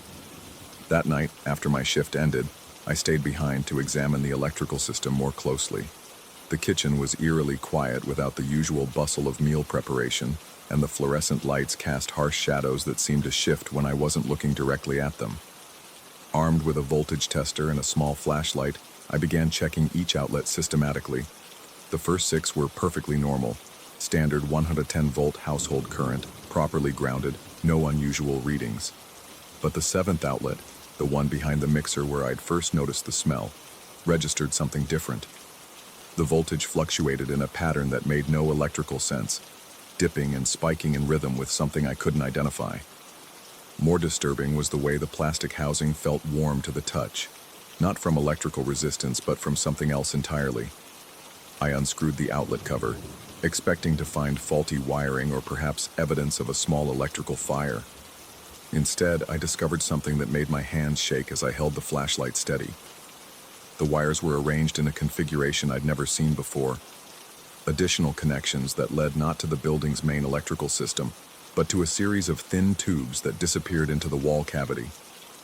These tubes, barely wider than drinking straws, were what carried the lavender scent. But that wasn't the most unsettling discovery. Attached to the back of the outlet was a small electronic device, no larger than a hearing aid battery, with tiny sensors that seemed designed to detect sound frequencies.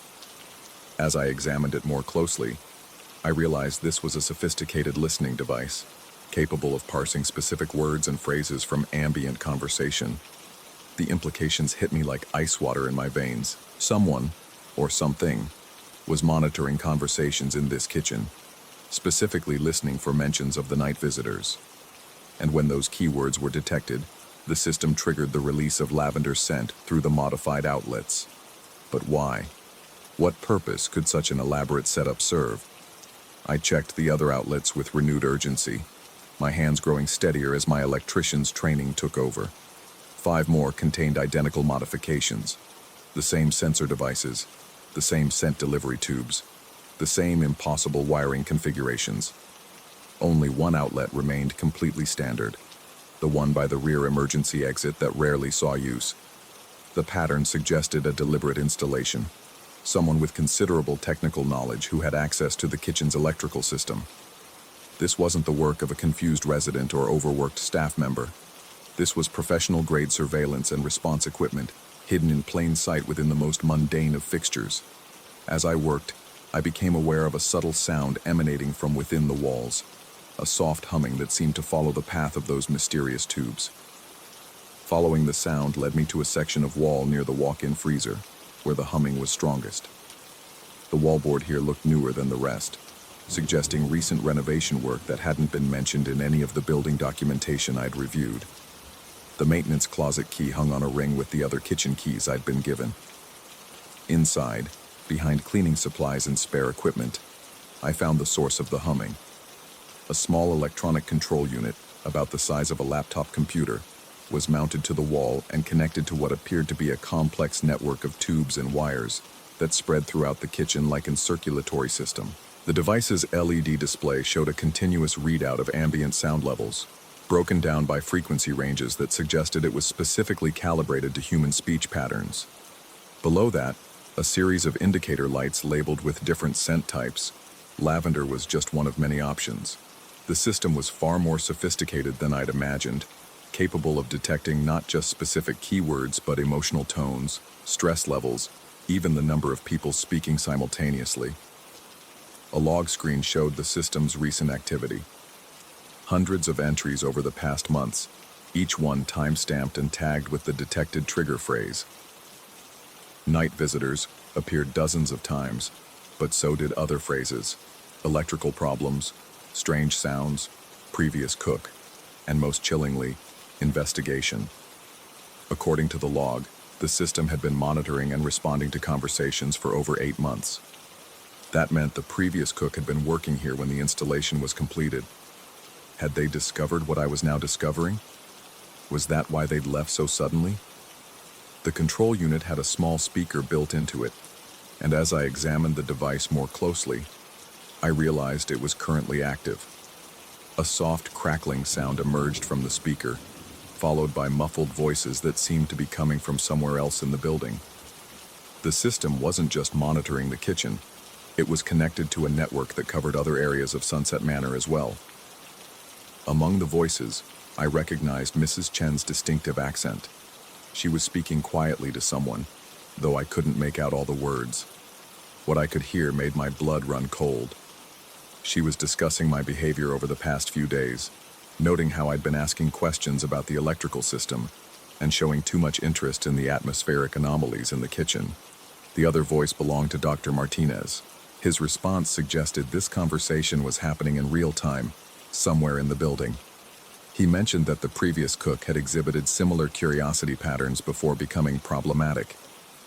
When Mrs. Chen asked what they should do about me, his answer was disturbingly clinical.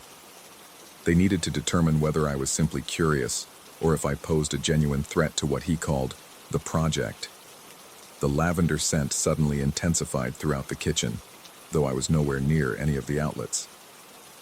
Looking at the control unit's display, I saw that someone had manually triggered all the scent dispensers simultaneously. The concentration was overwhelming, sweet and cloying in a way that made my head spin and my thoughts feel thick and sluggish.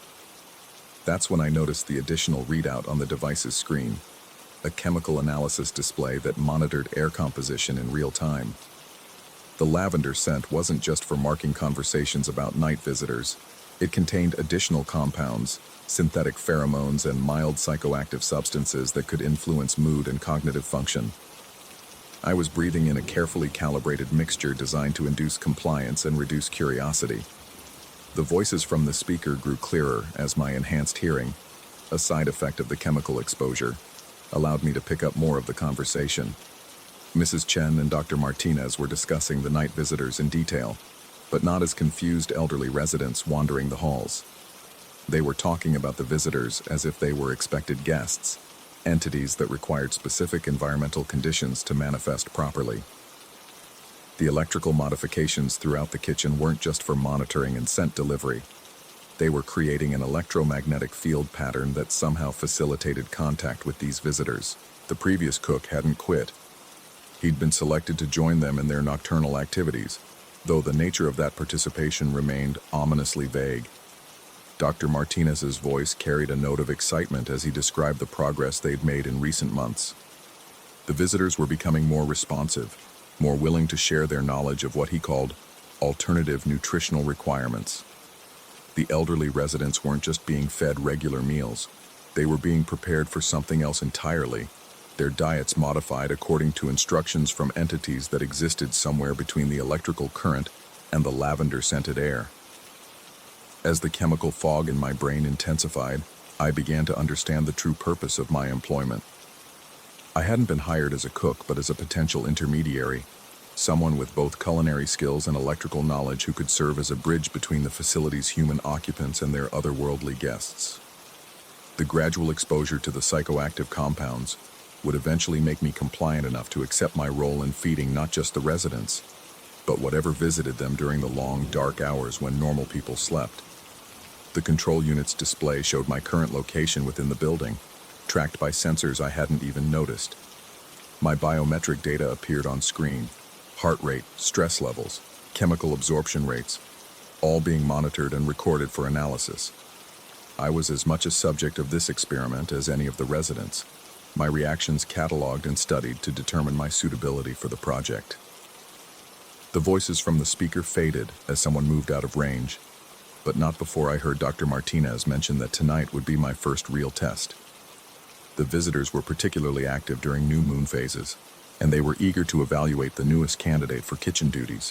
Whether I passed or failed this evaluation would determine whether I continued working at Sunset Manor or joined the growing list of people who had simply disappeared from the area with no forwarding address.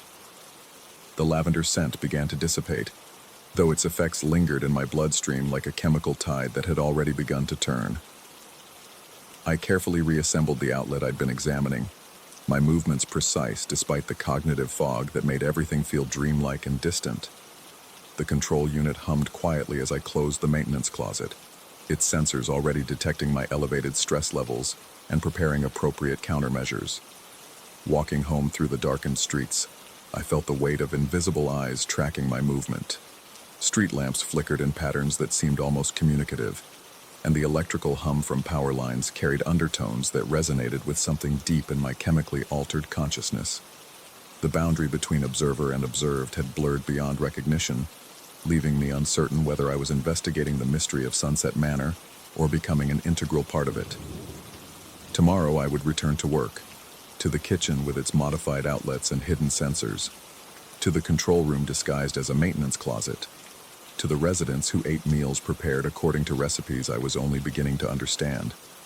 The visitors would be waiting, hungry for something more substantial than lavender-scented air and electrical field fluctuations. And despite everything I discovered, despite the evidence of deliberate manipulation and chemical conditioning, I found myself looking forward to meeting them. The compounds in my bloodstream whispered promises of knowledge that existed beyond normal human comprehension, of culinary traditions that had never been written down in any cookbook, of a hunger that could only be satisfied by someone willing to serve more than food. Whether this anticipation came from my own curiosity or from the synthetic enthusiasm pumped through the air vents, I could no longer tell. The line between choice and compulsion had become as thin as the wire connecting each modified outlet to its hidden control system, carrying current that powered more than just kitchen appliances. The night air tasted of lavender and possibilities, and somewhere in the distance, I could swear I heard the soft hiss of electrical equipment cycling through its predetermined programs, preparing for another day of monitoring, measuring, and carefully controlled exposure to whatever waited in the spaces between normal reality and the fluorescent lit corridors of Sunset Manor.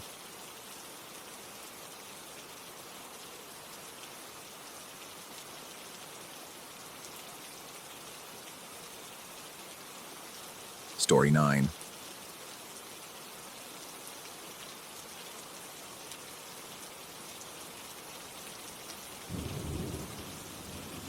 The fluorescent lights above hummed their eternal mechanical lullaby, casting everything in that sickly greenish glow that made even fresh vegetables look like they'd been embalmed.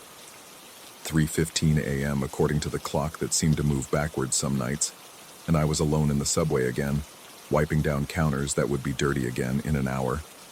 The smell of disinfectant mingled with the lingering aroma of toasted bread and processed meat, creating that unique cocktail of late-night fast food that somehow managed to be both comforting and nauseating. I'd been working these graveyard shifts for 6 months now, ever since tuition went up and my student loans stopped covering everything. The job wasn't glamorous, but it paid the bills and gave me time to study during the dead hours between 2 and 5 a.m., when the only customers were drunk college kids and insomniacs looking for something to fill the hollow spaces in their nights. Tonight felt different, though. The air seemed thicker, more oppressive, like the moment before a thunderstorm when your skin starts to crawl with electricity. I kept catching glimpses of movement in my peripheral vision, but every time I turned, there was nothing there except the empty dining area with its red and yellow plastic chairs arranged in perfect rows. The tip jar sat on the counter beside the register, a clear plastic container with a few crumpled bills and a handful of change. I'd been meaning to count it for hours, but something kept stopping me. Every time I reached for it, my hand would hesitate, as if some primitive part of my brain was warning me away. But bills were due, and every dollar mattered when you were living on ramen and hope. The door chime announced customers just as my fingers closed around the jar. 3 of them, moving with an odd synchronization that made my skin prickle. They didn't speak as they entered, just glided across the linoleum floor with footsteps that seemed too quiet for people wearing heavy boots. I couldn't make out their faces clearly in the harsh lighting. Shadows fell across their features in ways that defied the overhead fluorescence. I forced myself to focus on the money, dumping the contents onto the counter with a metallic clatter that seemed unnaturally loud in the quiet restaurant. Bills first, a 5, 3 ones, and some singles that felt strangely warm to the touch. Then the coins, and that's when everything went wrong. The metal burned against my palm like it had been sitting in an oven, but when I tried to drop it, my fingers wouldn't respond. The quarters and dimes seared my flesh with a heat that seemed to pulse in rhythm with my heartbeat, and I bit back a gasp of pain. Through watering eyes, I looked up at my customers and felt my blood turn to ice water in my veins. They had no eyes. Where their eyes should have been, there were only smooth expanses of flesh, as if someone had taken an eraser to a photograph. But somehow, impossibly, I could feel them watching me. Their attention was a physical weight pressing against my chest, making it hard to breathe. The one in the middle, tall, wearing a coat that looked expensive despite the late hour, tilted his head with predatory interest. When he spoke, his voice was perfectly normal, almost friendly, which made it infinitely more terrifying. "Rough night for tips, huh?" I managed to nod, not trusting my voice. The coins continued to burn in my palm, but I couldn't seem to let them go. My fingers had gone numb, or maybe they'd been replaced entirely. I couldn't tell anymore. "We've been watching you work," the second one said, shorter than the first, but with that same unsettling quality of speaking without moving his mouth quite right. "Very dedicated, very conscientious." The third one smiled, and his teeth were too white, too perfect, like they'd been carved from ivory. "We appreciate dedication. It's so rare these days." They wanted something. I could feel it radiating from them like heat from a furnace, a hunger that had nothing to do with food. My training kicked in automatically. Greet the customers, ask what they wanted, make their order, take their money. Simple, routine, safe. "What can I get for you tonight?" My voice came out higher than normal, strained. "Oh, we're not here for sandwiches," the tall one said, and his eyeless face somehow managed to convey amusement. "We're here for something much more personal." The coins in my hand pulsed with heat again, and I realized they weren't random change at all. Someone had been leaving them for me, night after night, building up to this moment. Each piece of metal was inscribed with symbols that hurt to look at directly, geometric patterns that seemed to shift and writhe when I wasn't focusing on them. "We'd like to make a transaction," the short one continued. "A fair exchange. These coins for something of yours, something precious," added the one with the ivory teeth. I knew what they wanted before they said it. The knowledge arrived in my mind fully formed, like a memory that had always been there but had somehow been hidden from me. They wanted my name. Not the name on my birth certificate or my driver's license, but my real name. The one that defined who I was at the core of my being. The fluorescent lights flickered, and in the brief moment of darkness, I could swear I saw their faces clearly, saw what they really were underneath the human masks they wore. The vision lasted only a split second, but it was enough to make my knees weak. "We're collectors," the tall one explained, as if reading my thoughts. "We acquire things of value. Names in particular have such wonderful properties. They hold so much power, so much essence. And you've been so helpful," the short one added, "taking our payments night after night, building up quite a debt, really." I looked down at the coins again, finally understanding. Every night for months, these same three had been coming in, never ordering anything, just watching me work, leaving exact change for imaginary purchases. And I'd been taking their money, adding it to my tips, never questioning why I couldn't remember their faces or what they'd bought. "I don't want to sell," I whispered. "Oh, but you already have," the one with ivory teeth said gently. "Every coin you've accepted was a down payment. Tonight, we're simply here to collect what we've already purchased." The heat from the coins was spreading up my arm now, a burning sensation that felt like poison in my veins. I could feel my name trying to detach itself from my consciousness, pulling away like a piece of clothing being slowly removed. Once it was gone, I'd be nothing, a blank space where a person used to be. I tried to speak, to say my name aloud and anchor it to myself, but my voice caught in my throat.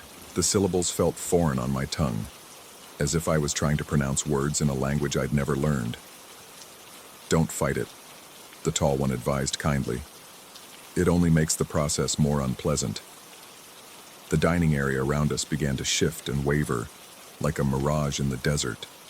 The red and yellow chairs melted into abstract shapes, and the walls stretched impossibly high. I realized that I wasn't in the subway anymore. Maybe I'd never been in the subway at all. Maybe I'd been standing in this place for hours, days, weeks, while thinking I was making sandwiches and wiping down counters. My reflection in the sneeze guard looked wrong. The face staring back at me was pale and hollow-eyed, like I hadn't slept in weeks. When had I started looking so sick? When had my cheeks become so sunken, my skin so gray? "Almost there," the short one murmured encouragingly. "Just let go. It's so much easier when you stop resisting." But something in me rebelled against their gentle coaxing. Some stubborn part of my mind that refused to be collected, cataloged, and filed away in whatever vault they kept their stolen names. I bit down on my tongue hard enough to taste blood, using the sharp pain to focus my scattered thoughts. The name came back to me all at once, snapping into place like a rubber band that had been stretched to its breaking point. I spoke it aloud, shouting it into the warped air of the not subway, claiming it as my own. The sound echoed strangely, multiplying and overlapping until it became a chorus of voices all saying the same word. The three collectors stepped back in unison, their eyeless faces showing the first signs of genuine emotion I'd seen from them. Disappointment, frustration, and underneath it all, a cold anger that made the air around them shimmer with malevolent energy. "Interesting," the tall one said, and his voice carried an undertone that promised this wasn't over. "Very interesting indeed." They began to fade, becoming translucent around the edges like old photographs left too long in the sun. But before they disappeared completely, the one with ivory teeth leaned close enough that I could smell the decay on his breath. "We'll be back," he whispered. "Tomorrow night, and the night after that, and every night until you're too tired to remember who you are." The coins in my hand crumbled to dust, leaving behind only the lingering sensation of heat and the acrid smell of burned metal. The subway reformed around me slowly, walls sliding back into their proper positions, fluorescent lights stabilizing into their familiar harsh glow. I stood there for a long time, staring at the empty dining area and trying to convince myself that I'd imagined the whole thing. Just fatigue and too much caffeine, my rational mind insisted. A hallucination brought on by stress and too many consecutive night shifts. But when I looked at my reflection in the sneeze guard again, my face was still gray and hollow. And in the tip jar beside the register, 3 new coins glinted under the fluorescent lights, waiting for tomorrow night's count. The clock on the wall read 3:15 a.m., exactly the same time it had shown when the collectors first arrived. Either time had stopped completely, or I'd lost several hours without realizing it. Neither possibility offered much comfort. I picked up my cleaning supplies with hands that shook only slightly and went back to wiping down counters that would be dirty again in an hour. The routine felt different now, less like work and more like a ritual, a way of keeping the darker thoughts at bay. But even as I scrubbed and sanitized, I could feel them out there in the night, patient and persistent as shadows, waiting for me to get tired enough to forget my own name. The fluorescent lights hummed their eternal lullaby, and I worked until dawn, wondering if I'd still be myself when the sun finally rose. Story 10. The floorboards creaked beneath my boots as I made my way through the cabin's narrow corridor, the beam of my flashlight cutting through the darkness like a knife through black velvet. 4 in the morning, the dead hour, when the world held its breath and shadows seemed to have weight. I'd been doing these rounds for 3 years now, ever since I'd taken the position as senior counselor at Camp Whispering Pines. But something about tonight felt different. The air itself seemed thicker, pregnant with an expectation I couldn't name. The beam swept across the armory door as I approached, its heavy wooden frame standing sentinel at the end of the hall. Everything appeared normal. The brass padlock gleamed dully in the light. The metal hinges showed no signs of tampering. Yet as I drew closer, something made me pause. The lock hung slightly askew, as if it had been disturbed, though I distinctly remembered checking it myself before retiring to my quarters. That's when it happened. The door swung open with a slow, deliberate motion that seemed to mock the laws of physics.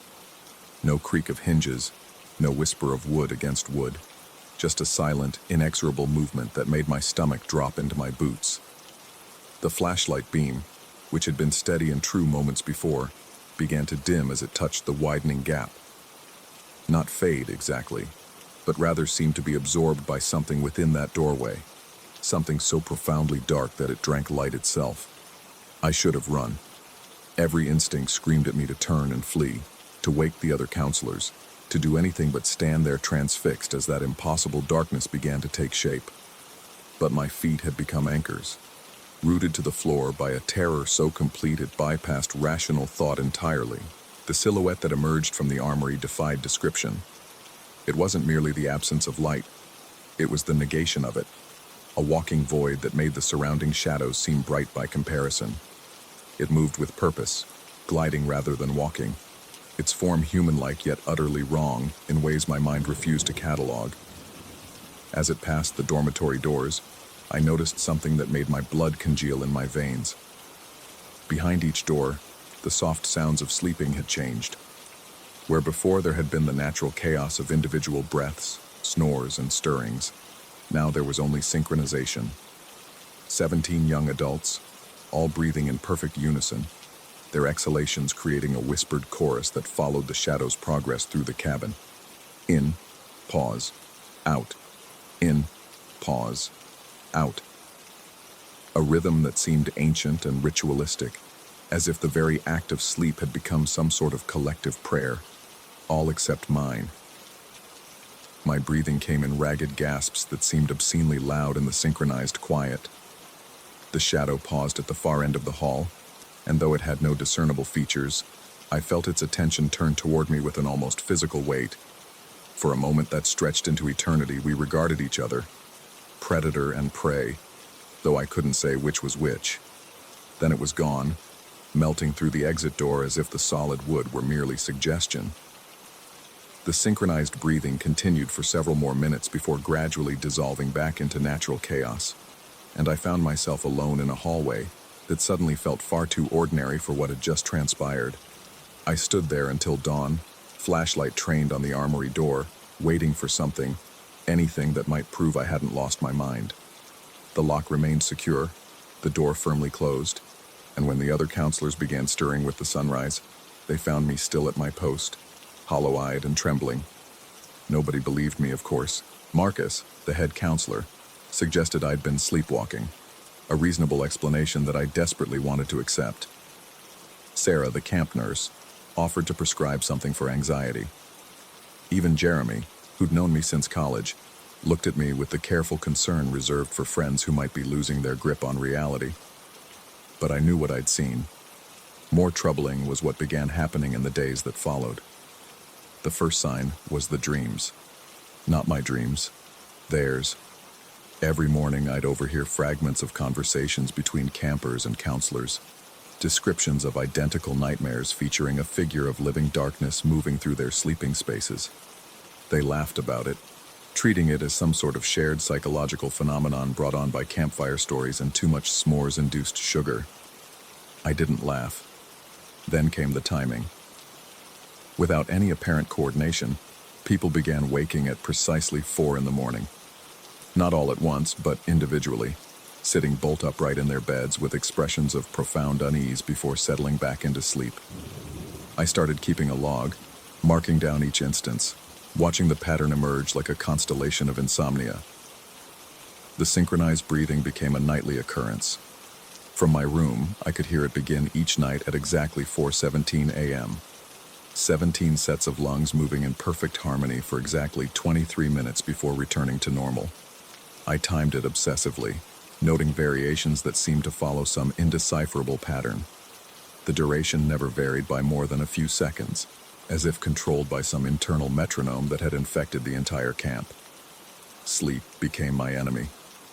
I started taking stimulants, drinking coffee until my hands shook, doing anything to avoid the vulnerability of unconsciousness. Because on the nights when exhaustion finally claimed me, I would dream of standing in that hallway again, watching the armory door swing open, feeling that terrible attention focused on me.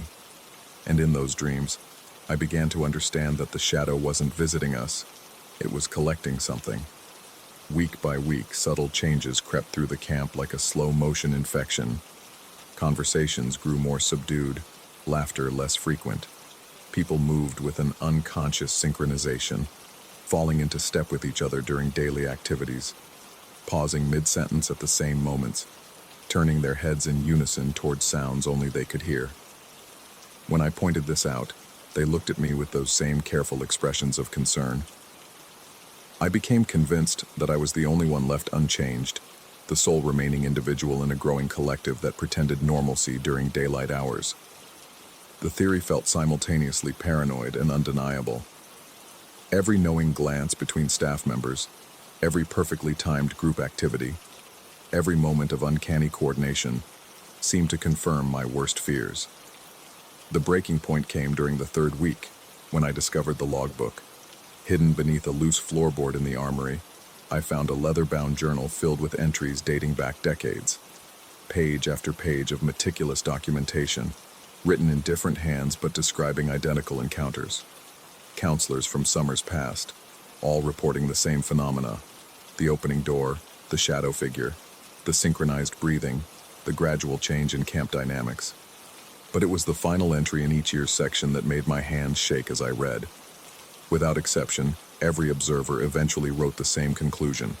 They had been wrong about everything. The shadow wasn't an intruder, it was a liberator.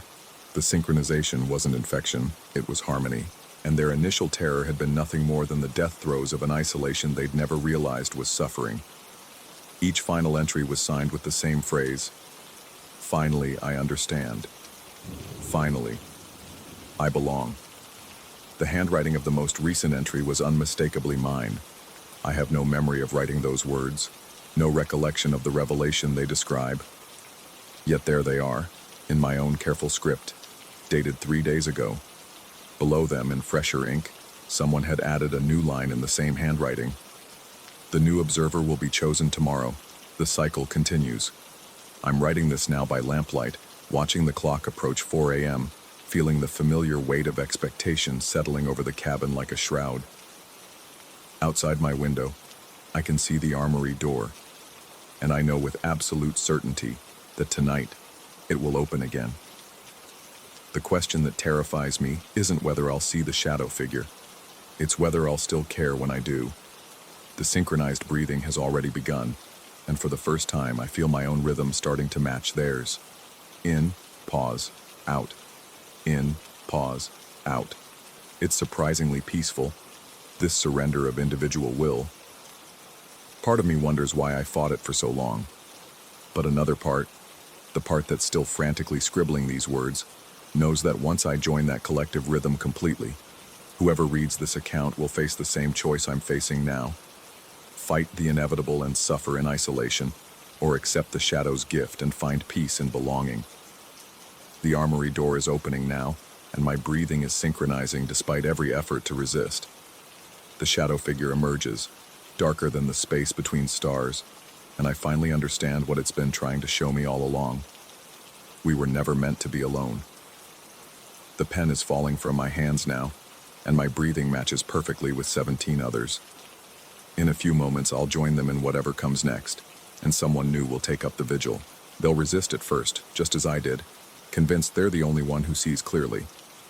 But eventually, they'll understand. Eventually, they'll write their own final entry. Eventually, they'll belong.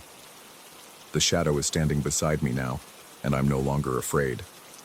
I'm going to set this journal back in its hiding place, where the next observer will find it when their time comes. They'll read these words and think they understand what's happening, but understanding can only come through experience. I can feel my individuality dissolving like sugar in rain, and it's the most beautiful sensation I've ever...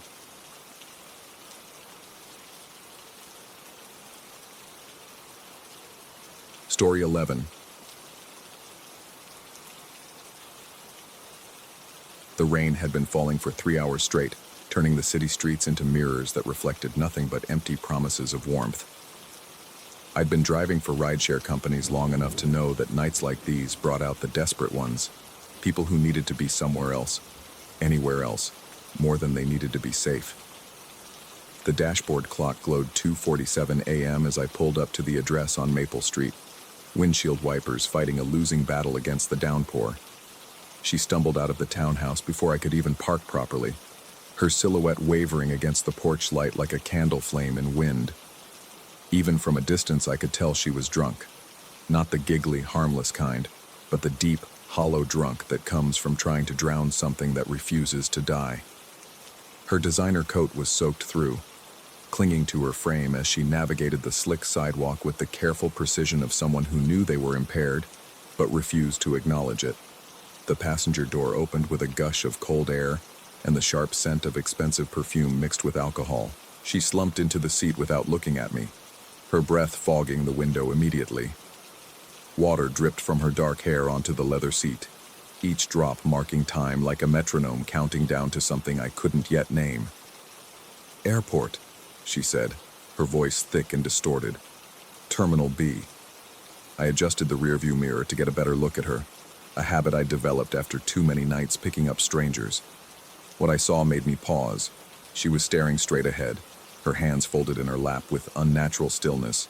But in the reflection, her fingers were moving, tracing patterns in the air that looked almost like letters, almost like words I couldn't quite read. The engine hummed as we pulled away from the curb, joining the sparse late-night traffic. The city looked different in the rain, distorted and uncertain, as if reality itself was having second thoughts. Street lights created long, wavering columns of yellow that seemed to bend and shift when I wasn't looking directly at them. The radio crackled with static between stations, occasionally picking up fragments of talk shows and late-night confessions that felt too intimate for strangers to hear. I glanced at the mirror again. My passenger had tilted her head back against the headrest, eyes closed, mouth slightly open. But her reflection was sitting forward, alert, watching me with an intensity that made my skin crawl. When I looked directly at her through the seat, she was definitely unconscious, her breathing deep and regular. The mirror told a different story entirely. The rational part of my mind, the part that had kept me sane through 4 years of night driving, through encounters with everything from sobbing college students to aggressive businessmen who thought they owned the world, tried to explain what I was seeing. Distorted glass, poor lighting, stress from too many consecutive shifts, the brain's tendency to fill in gaps with whatever fears happened to be lurking in the subconscious. But rationality had limits, and mine were being tested with every mile. 20 minutes into the drive, somewhere along the industrial stretch where warehouses loomed like sleeping giants, I noticed the second reflection. It was subtle at first, just a shadow in the back seat that seemed too solid, too present for empty space. I blinked hard, rubbed my eyes, adjusted the mirror angle. The shadow remained, gaining definition with each passing streetlight.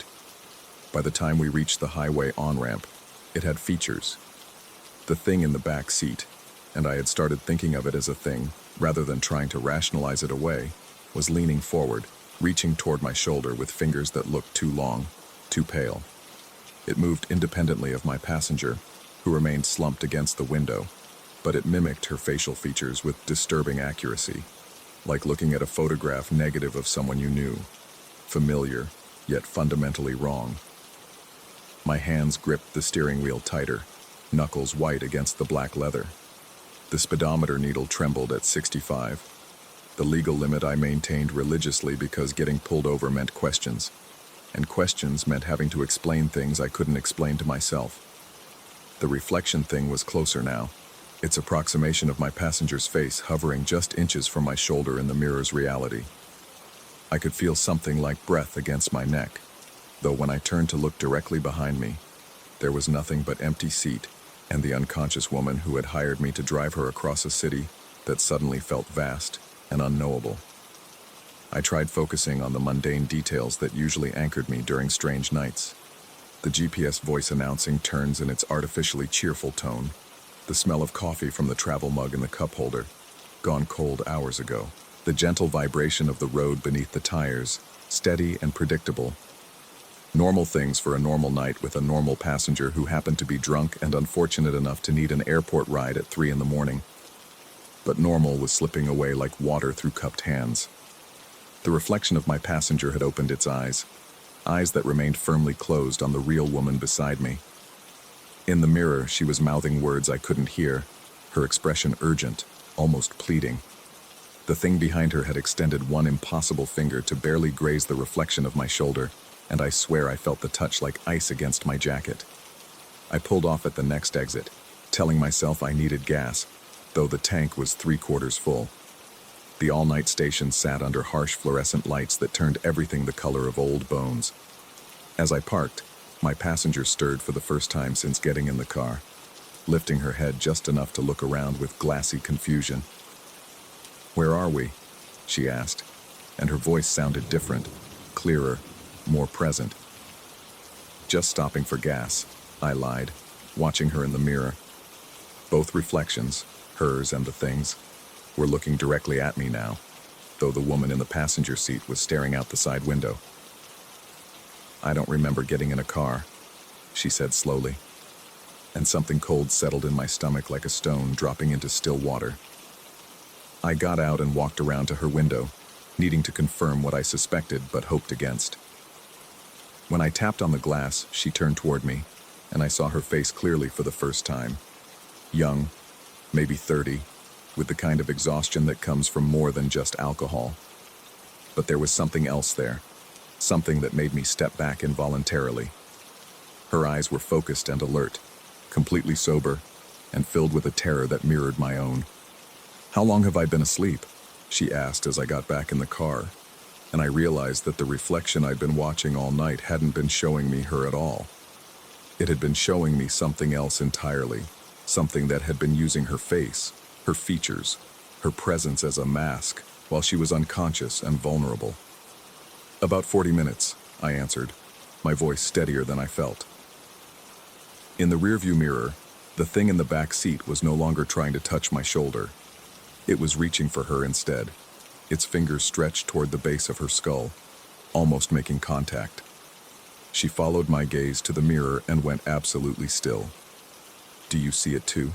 she whispered, and I understood then that we were both caught in something neither of us had asked for. Something that fed on the spaces between sleeping and waking, between reflection and reality. The rest of the drive passed in a silence broken only by the steady rhythm of rain against windshield and the occasional direction from the GPS. Neither of us looked at the mirror again, though I could feel the presence growing stronger, more solid, as if our acknowledgement had given it permission to exist more fully in whatever space existed between the real world and its reflection. At the airport, she paid through the app without speaking and got out of the car quickly, almost running toward the terminal entrance. I watched her go, noting how she moved, alert, purposeful, nothing like the stumbling drunk woman who had gotten into my car an hour earlier. As her figure disappeared through the automatic doors, I finally allowed myself to look at the rearview mirror one last time.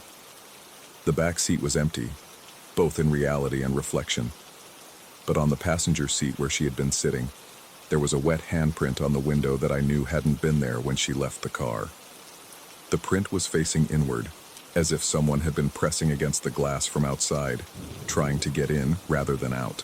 I drove home through empty streets, windows down despite the rain, needing the cold air to remind me that some things were still real, still predictable.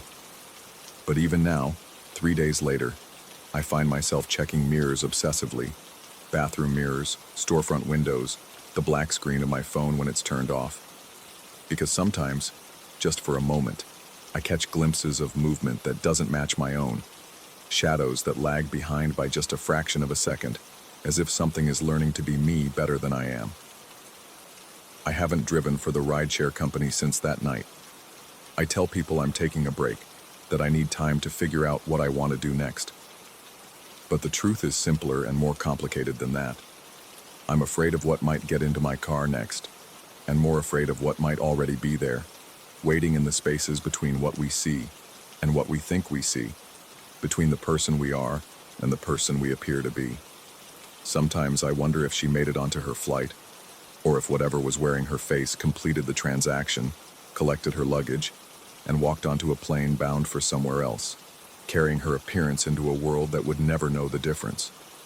Sometimes I wonder if the woman I drove that night was ever real at all, or if I was just the latest in a series of drivers who thought they were helping someone get home when they were actually providing transportation for something that had no home, no destination, no purpose except to move from one reflection to the next.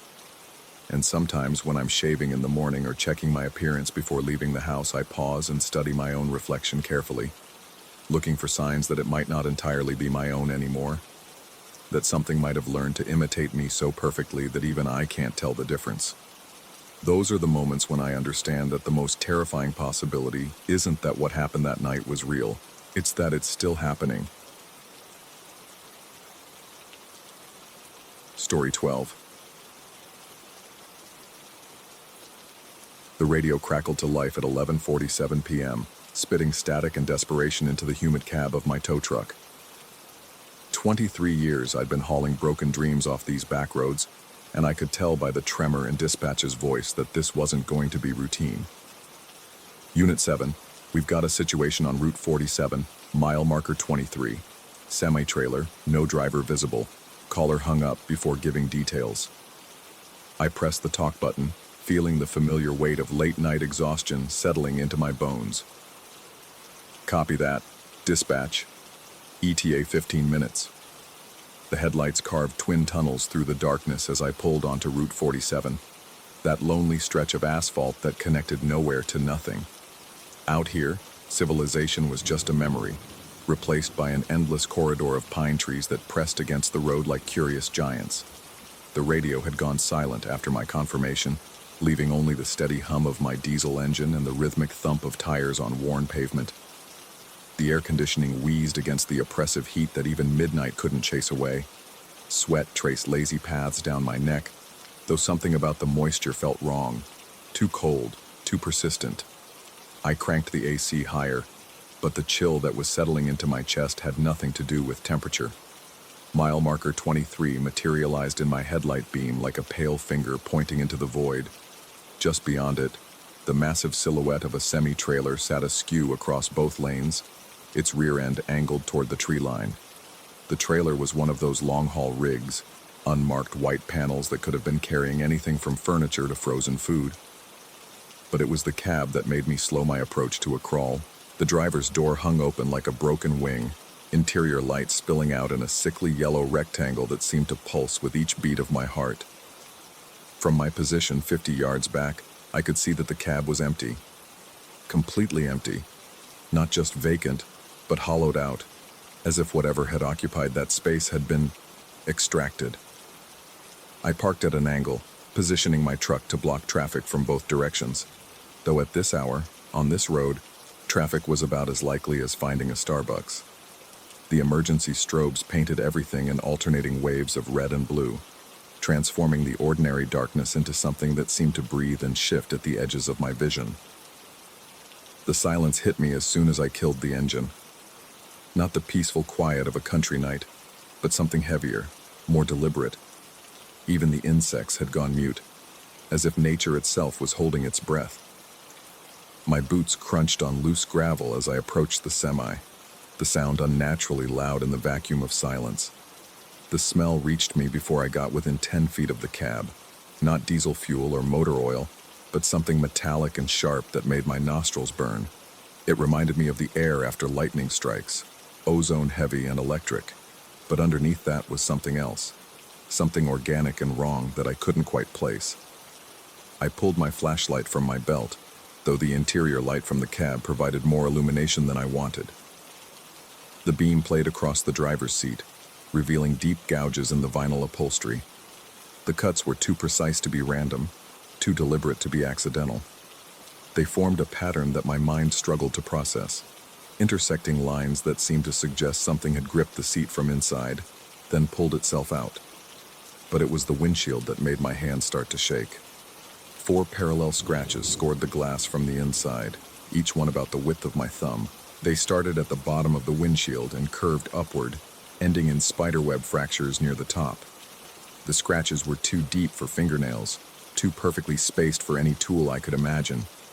They looked like claw marks, but claws made of something harder than bone, sharper than steel. I played the flashlight beam across the cab's interior, cataloging details that my rational mind insisted had to have logical explanations. The keys still dangled from the ignition. A half-eaten sandwich sat on the passenger seat, fresh enough that the lettuce hadn't wilted. A coffee cup in the center console still held liquid that steamed faintly in the cool night air. Whatever had happened here had happened fast. I keyed my radio with trembling fingers. "Dispatch, Unit 7. I'm going to need police backup out here. The driver is missing." Static answered me. Pure, white static that seemed to go on forever. I tried again, adjusting the frequency, checking the connections. Nothing. The radio was working. I could see the transmission indicator lighting up, but no one was answering. That's when I noticed the trees. The pine forest that lined Route 47 was wrong. Not obviously wrong, not in any way that I could immediately articulate, but wrong in the way that makes your hindbrain scream warnings that your conscious mind can't quite decode. The trees were too still, their branches frozen in positions that didn't match the gentle breeze I could feel on my face. And they were watching me. I know how that sounds. Trees don't watch anything. They're wood and bark and chlorophyll, nothing more. But every survival instinct I'd developed in my 53 years on this planet was telling me that something among those trees was taking careful note of my every movement. I forced myself to walk around the semi-trailer, checking for signs of what might have happened. The trailer doors were sealed with official-looking tags, but when I pressed my ear against the metal panels, I could swear I heard movement inside. Not the settling of cargo, but something more purposeful, something that responded to my presence. The scratching started as I completed my circuit around the trailer. It was faint at first, easily dismissed as the sound of branches scraping against metal in the breeze. But there was no breeze.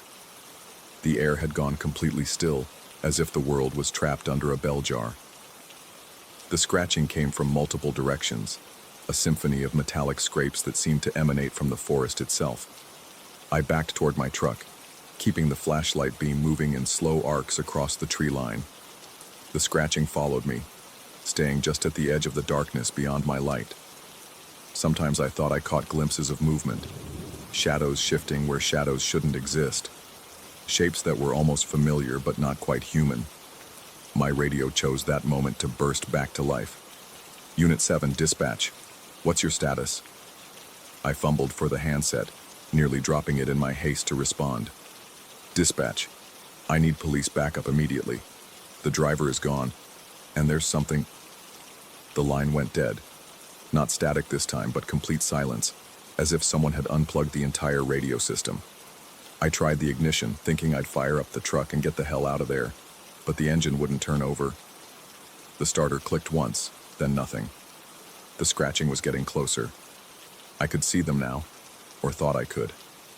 Shapes moving between the trees with a fluid grace that no earthly creature possessed.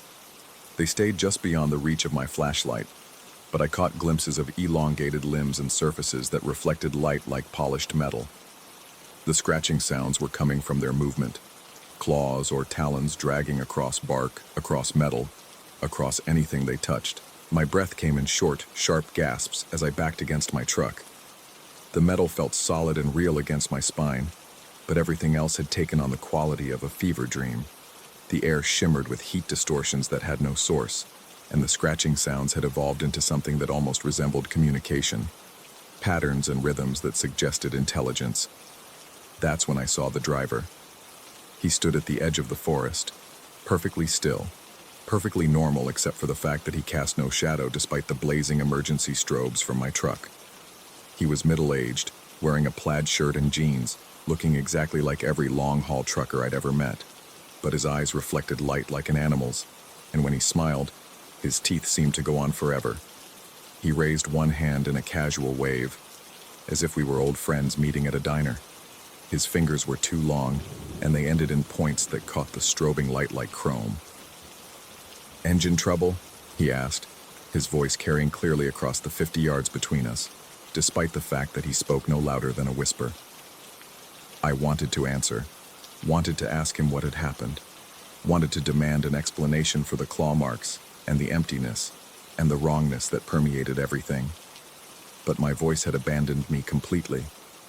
All I could do was stare as he began walking toward me with movements that were too smooth, too flowing, as if his joints worked on entirely different principles than human anatomy allowed. Behind him, more shapes emerged from the forest. They moved like liquid mercury, reflecting light from sources that didn't exist, their forms shifting and flowing in ways that made my eyes water to follow. They weren't quite human, but they weren't quite anything else either. They existed in the spaces between categories, in the gaps where logic goes to die. The driver stopped just beyond the reach of my emergency lights, still smiling that impossible smile. "You called for a tow?" That's when I understood. The call had never been about the truck.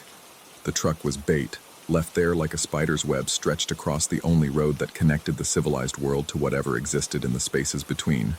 And I had driven straight into it, following protocol and routine right up to the moment when routine revealed itself to be an illusion. My hands found the door handle of my truck, muscle memory guiding them while my mind struggled to process what I was seeing. The metal was ice cold despite the summer heat, and when I pulled the handle, nothing happened. The door had fused shut, or perhaps it had never been a door at all. Perhaps my truck had never been a truck, and I had never been a tow truck driver, and this road had never connected anywhere real. The shapes from the forest had formed a circle around me now, their scratching sounds rising and falling in complex harmonies that bypassed my ears and resonated directly in my bones. They were beautiful and terrible, familiar and utterly alien, like half-remembered nightmares given form and substance. The driver took another step forward, his feet making no sound on the gravel. "The thing about roads," he said, his voice coming from everywhere and nowhere, "is that they always lead somewhere. The question is whether you're ready for the destination." I tried to run, but my legs had forgotten how to work. I tried to scream, but my lungs had forgotten how to breathe. All I could do was stand there as reality unraveled around me, as the certainties I'd built my life on revealed themselves to be tissue-thin facades, stretched over an abyss of impossibility. The last thing I remember clearly is the driver reaching out with those two long fingers, touching my forehead with a gentleness that would have been comforting if it hadn't been coming from something that wore human shape like an ill-fitting coat. "Welcome to the real Route 47, he whispered. Everything went dark. I found myself behind the wheel of my truck again, engine running, radio crackling with normal dispatch chatter. According to the clock on my dashboard, it was 11:45 p.m. According to my radio, I had a call on Route 47, mile marker 23.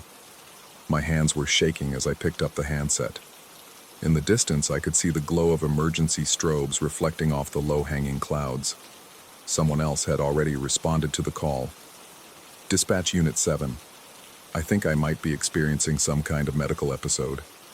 I'm going to head back to base." "Copy that, Unit 7.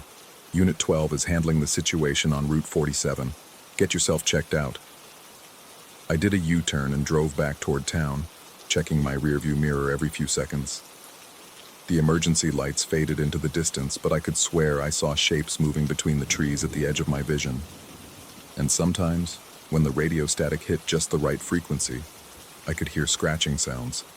At the hospital, they told me I was dehydrated and possibly suffering from heat exhaustion. They gave me IV fluids and observation for 6 hours, then sent me home with instructions to rest and drink plenty of water. The attending physician mentioned that stress could cause vivid hallucinations, especially in people who worked long hours in high-pressure situations. I nodded and agreed and thanked him for his time. What I didn't tell him was that the scratching sounds had followed me into the hospital. What I didn't mention was that every mirror I passed reflected a figure standing just behind my left shoulder. A figure in a plaid shirt who smiled with too many teeth. What I couldn't explain was why my truck's odometer showed 37 additional miles that I had no memory of driving. 3 days later, I quit my job. I told my supervisor that I was retiring early, cashing in my pension, moving somewhere warmer and more civilized. Somewhere with streetlights and traffic and people who stayed awake all night for normal reasons.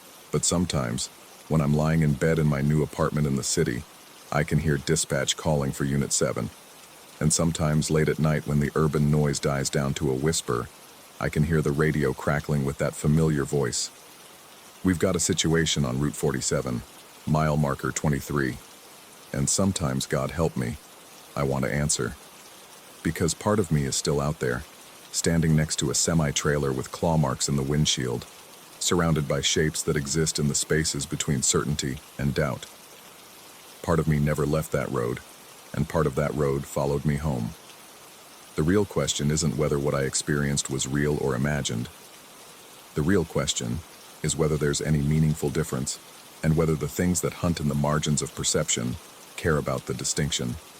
I keep the radio off now, but I can still hear it calling."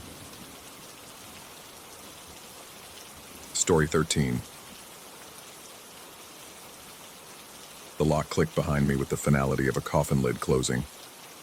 I should have paid attention to that sound, really listened to it, but I was too focused on the thrill of finally breaching Riverside State Hospital's main entrance. 3 months of planning, studying architectural blueprints from the county records office, and waiting for the perfect moonless night had led to this moment. The abandoned asylum had been calling to me through every urbex forum and local legend I'd encountered, its Gothic silhouette promising the kind of photographs that would make my reputation in the exploration community. The heavy wooden door's surface was scarred by decades of weather and neglect, its once pristine white paint now peeling like diseased skin. My flashlight beam cut through the darkness of the main corridor, revealing institutional green walls that seemed to absorb the light rather than reflect it. The air carried the musty scent of decay mixed with something else, something antiseptic and clinical that shouldn't have lingered after 30 years of abandonment. My footsteps echoed with a hollow quality that suggested vast empty spaces beyond my vision. The architectural plans I'd memorized showed a straightforward layout. Main corridor leading to 3 wings, administrative offices to the left, patient wards branching off to the right, and the treatment facilities at the far end. simple enough for someone who'd navigated abandoned buildings from Detroit to New Orleans. But Riverside felt different from the start. The first door I encountered bore a brass nameplate that read, Dr. Harrison Millfield, Chief of Psychiatry. The office beyond was exactly what I'd expected. Overturned filing cabinets, scattered papers yellowed with age, and a massive oak desk positioned to face the single window. I spent 20 minutes documenting the space with my camera, capturing the way moonlight filtered through grimy glass to create geometric patterns on the floor. When I turned to leave, the door handle wouldn't budge. I applied more pressure, assuming the old hardware had simply stuck from disuse. The mechanism seemed functional. The handle turned smoothly, but the door remained firmly sealed in its frame. Running my fingers along the edges revealed no obvious obstruction, no warping that might explain the problem. The lock mechanism felt different somehow, though I couldn't articulate exactly how. A second exit led deeper into the building, so I followed it rather than force the issue. The corridor stretched ahead of me, lined with identical doors that marked individual offices and consultation rooms. Each space I explored offered the same fascinating glimpse into frozen time. Personal effects left behind, medical equipment covered in dust sheets, prescription pads still bearing faded letterhead, and each door locked itself the moment I crossed the threshold to leave. By the fourth room, the pattern was impossible to ignore. I tested each handle methodically, applying increasing force until the old brass fittings creaked under the pressure. Nothing. Every single door had somehow become immovable, as if the building itself had decided I should continue forward rather than retreat. The rational part of my mind offered reasonable explanations. Old buildings settled unpredictably, creating pressure differentials that could jam doors. Temperature changes affected wood and metal in complex ways. 30 years of abandonment might have triggered some kind of structural shift that affected the entire building's geometry. But rationality felt increasingly fragile as I progressed deeper into Riverside's maze-like interior. The patient ward section sprawled before me like the ribcage of some massive beast. Individual rooms branched off the main corridor at regular intervals, each marked with numbers painted in institutional gray. The numbers followed logical sequence: 101, 102, 103, continuing down the hallway with mathematical precision. My flashlight beam revealed the same basic layout in each room: a narrow bed frame, a small wash basin, and a single window positioned too high for anyone to reach. I documented everything compulsively, as if the act of photography could somehow anchor me to objective reality. The camera's flash created stark contrasts between light and shadow, momentarily illuminating corners that seemed to shift when viewed peripherally. More than once I found myself spinning around to check spaces I'd already examined, convinced that something had moved in my peripheral vision. The feeling of being observed grew stronger with each step. It started as a vague unease, the kind of sensation that made me glance over my shoulder or pause to listen for sounds that never materialized. But gradually, it developed into something more specific. The distinct impression that eyes were tracking my movements from doorways I'd already passed, from windows that should have been empty, from shadows that seemed too deep for the available light. I began talking to myself, partly to break the oppressive silence and partly to maintain some connection to my own voice. The words echoed strangely in the corridor, as if the building's acoustics were subtly wrong. Sounds seemed to linger longer than they should, creating a subtle reverberation that suggested spaces beyond what my flashlight could reveal. Just old building syndrome, I muttered, forcing confidence into my voice. Every explorer deals with this. It's just your mind playing tricks. But even as I spoke the words, I knew they weren't entirely true. The corridor ahead curved slightly to the left, following the building's architectural logic as outlined in the blueprints I'd studied. According to those plans, this curve should have led to the treatment wing, where the building's more disturbing history had unfolded. Hydrotherapy rooms, electroshock therapy chambers, and the infamous isolation cells that had been sealed off decades before the hospital's closure. Instead, the corridor continued straight. I stopped walking and consulted the hand-drawn map I'd created from the official blueprints. According to my calculations, I should have reached the building's eastern wall 10 minutes ago. The treatment wing should have forced a 90-degree turn to the north, leading to the building's rear exit near the old loading dock. But the corridor stretched ahead with the same institutional green walls, the same pattern of numbered doors, the same inadequate lighting fixtures hanging from the ceiling like dead insects. I retraced my steps, counting doorways and trying to correlate my position with the mental map I'd constructed.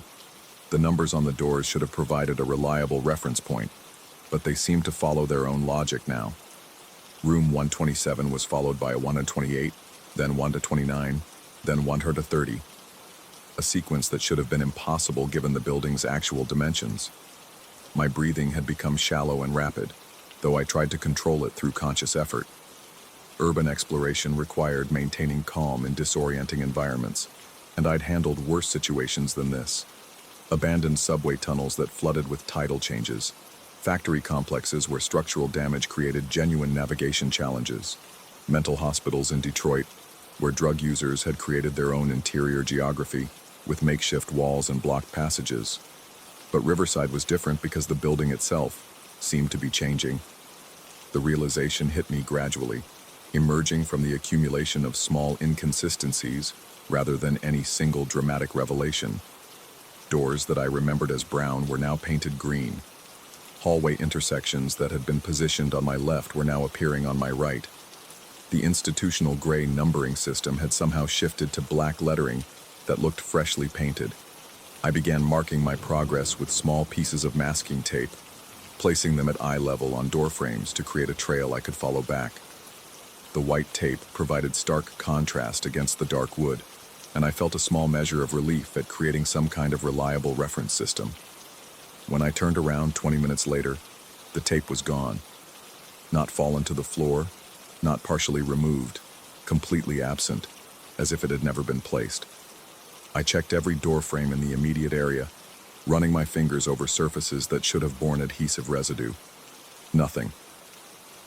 The wood was smooth and unmarked, showing no sign that anything had ever been attached. That's when the whispering started. It began as something barely distinguishable from the building's natural sounds. The settling of old wood, the whisper of air through gaps in the structure, the distant dripping of water from damaged pipes. But gradually, it resolved into something more specific. Not words exactly, but vocal sounds with the rhythm and cadence of human speech.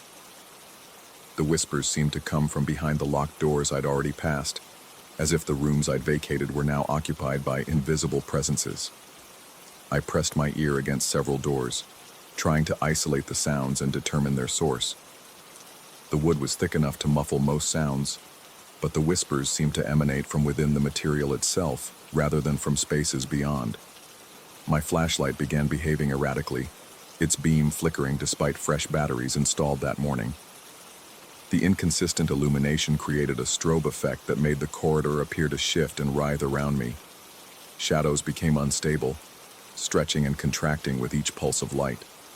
I tried my cell phone, hoping to call someone who could serve as an anchor to the outside world. The device showed no signal, which was expected given the building's remote location and concrete construction. But the screen also displayed the wrong time, hours earlier than it should have been, as if time itself had become unreliable within Riverside's walls. The sensation of being watched intensified until it became nearly unbearable. Every doorway seemed to hide an observer. Every corner suggested hidden eyes tracking my movements. I found myself walking faster, then jogging, then running through corridors that stretched endlessly ahead without offering any sign of an exit. The running helped temporarily, providing a sense of forward momentum that felt like progress, even when the scenery remained unchanged. But eventually, exhaustion forced me to stop, and I found myself in a section of corridor that looked identical to every other section I'd traversed. The doors here bore the same numbering system, but the sequence had somehow reset. Room 101 again, followed by 102, 103, continuing with mathematical precision down a hallway that shouldn't have existed according to any logical architectural plan. I tried one of the door handles, expecting the same immovable resistance I'd encountered earlier. This time, the door opened easily. The room beyond was identical to the first office I'd explored. The same overturned filing cabinets, the same scattered papers, the same massive oak desk positioned to face a single window. Even the arrangement of debris on the floor matched my memory exactly, as if I'd somehow circled back to the beginning of my exploration. But according to my internal compass and sense of direction, I was now in the building's western wing, nowhere near the administrative offices where I'd started. I photographed the room compulsively, comparing the images to those I'd taken hours earlier. Every detail matched perfectly: the specific pattern of papers scattered across the floor, the angle at which the desk chair had fallen, even the way moonlight cast shadows through the grimy window. When I tried to leave, the door locked behind me with that same definitive click I'd heard when entering the building. The corridor beyond was the same endless repetition of institutional green walls and numbered doors. But now I understood that the repetition wasn't accidental or the result of architectural similarity. Riverside wasn't just preventing my exit, it was actively recreating itself, generating new corridors that followed the same pattern while leading nowhere. I was trapped in a building that had somehow become infinite, a structure that defied physical laws by continuing to expand beyond its original boundaries. The doors that locked behind me weren't malfunctioning. They were functioning exactly as the building intended, forcing me to continue forward through a maze that created itself as I progressed. The whispers grew louder, resolving into something that almost resembled conversation. Multiple voices, speaking in overlapping rhythms that suggested dialogue without ever quite becoming comprehensible words. They seemed to be discussing my presence, debating something about my situation in tones that ranged from curious to concerned to something that might have been hunger. My flashlight finally died completely, leaving me in darkness that seemed actively hostile. But somehow, I could still see. Not clearly, but well enough to distinguish walls from doorways, to identify the continuing pattern of the corridor ahead. The light source was unclear, seeming to emanate from the walls themselves rather than from any specific fixture. It provided just enough illumination to continue walking while leaving everything else shrouded in uncertainty. I'd stopped trying to keep track of time or distance. The corridor might have stretched for miles or mere yards. Spatial relationships had become as unreliable as everything else within Riverside's expanded boundaries. My legs moved automatically, carrying me forward through repetitions of the same architectural pattern, while my mind struggled to process what was happening. Was this a psychological breakdown triggered by isolation and stress? Had I been exposed to some kind of hallucinogenic substance, residual medication that had somehow survived 30 years of abandonment? Or was Riverside State Hospital something more than an abandoned building? Something that had retained an active presence despite its official closure? The distinction felt increasingly irrelevant. Whether the experience was objectively real or the product of mental deterioration, I remained trapped within it. The corridor continued ahead with the same relentless consistency, offering no variation that might suggest an exit or endpoint. But gradually, I became aware of changes in the pattern, subtle alterations that suggested the building was evolving rather than simply repeating. Door numbers began appearing in different sequences, sometimes skipping values or introducing letters alongside the numerals. The institutional green paint showed variations in shade, ranging from pale mint to deep forest colors that seemed to shift depending on the viewing angle. Most significantly, some of the doors had begun opening on their own. Not all at once, but sporadically, as if the building was selectively revealing its contents. Through these openings, I glimpsed spaces that shouldn't have existed according to any logical floor plan. Rooms that extended far beyond the building's external dimensions, chambers with ceilings that disappeared into darkness overhead, corridors that branched off at impossible angles. The whispers were now clearly coming from these opened rooms, voices that seemed to be calling my name or something that sounded like my name. They spoke with the cadence of invitation, suggesting that I should abandon the main corridor and explore these new spaces that the building was offering. I resisted the temptation, maintaining my forward progress through the primary hallway. Some instinct warned me that entering those rooms would lead to an even deeper level of entrapment, that the building was offering them as diversions to prevent me from finding whatever passed for an exit in this twisted geography. But the corridor ahead showed no sign of ending, and my resistance was beginning to weaken. The repetitive pattern of walls and doors had become hypnotic, lulling my conscious mind into a state where the offered rooms seemed increasingly attractive as alternatives to endless forward movement. Behind me, I could hear the soft sound of doors closing. The rooms that had opened were sealing themselves again, as if the building was withdrawing its invitations. The whispers faded accordingly, leaving me alone with the sound of my own footsteps echoing in the infinite corridor. That's when I realized the most disturbing truth of all. I was no longer certain I wanted to leave. The outside world had begun to feel abstract and distant, while Riverside's strange geometry was becoming familiar and almost comforting. The building's logic was alien but consistent, following rules I was beginning to understand even if I couldn't articulate them. Maybe this was how the asylum had always functioned, not as a place to house patients, but as a trap for consciousness itself, a structure designed to contain minds that wandered too far from conventional reality. Maybe the patients had never left because they'd discovered something here that the outside world couldn't offer, a place where the normal rules didn't apply, where existence could follow different patterns. I continue walking through corridors that stretch beyond any reasonable architectural possibility, listening to whispers that might be my own thoughts echoing in spaces that exist only in the margins of perception. Whether Riverside State Hospital is real or imaginary no longer matters. I am here, and here continues forever, and the door behind me locked with the sound of a decision I may have made long before I ever found this place. The corridor ahead curves slightly to the left, promising something different around the next corner, though I know by now that such promises are never kept in quite the way I expect them to be.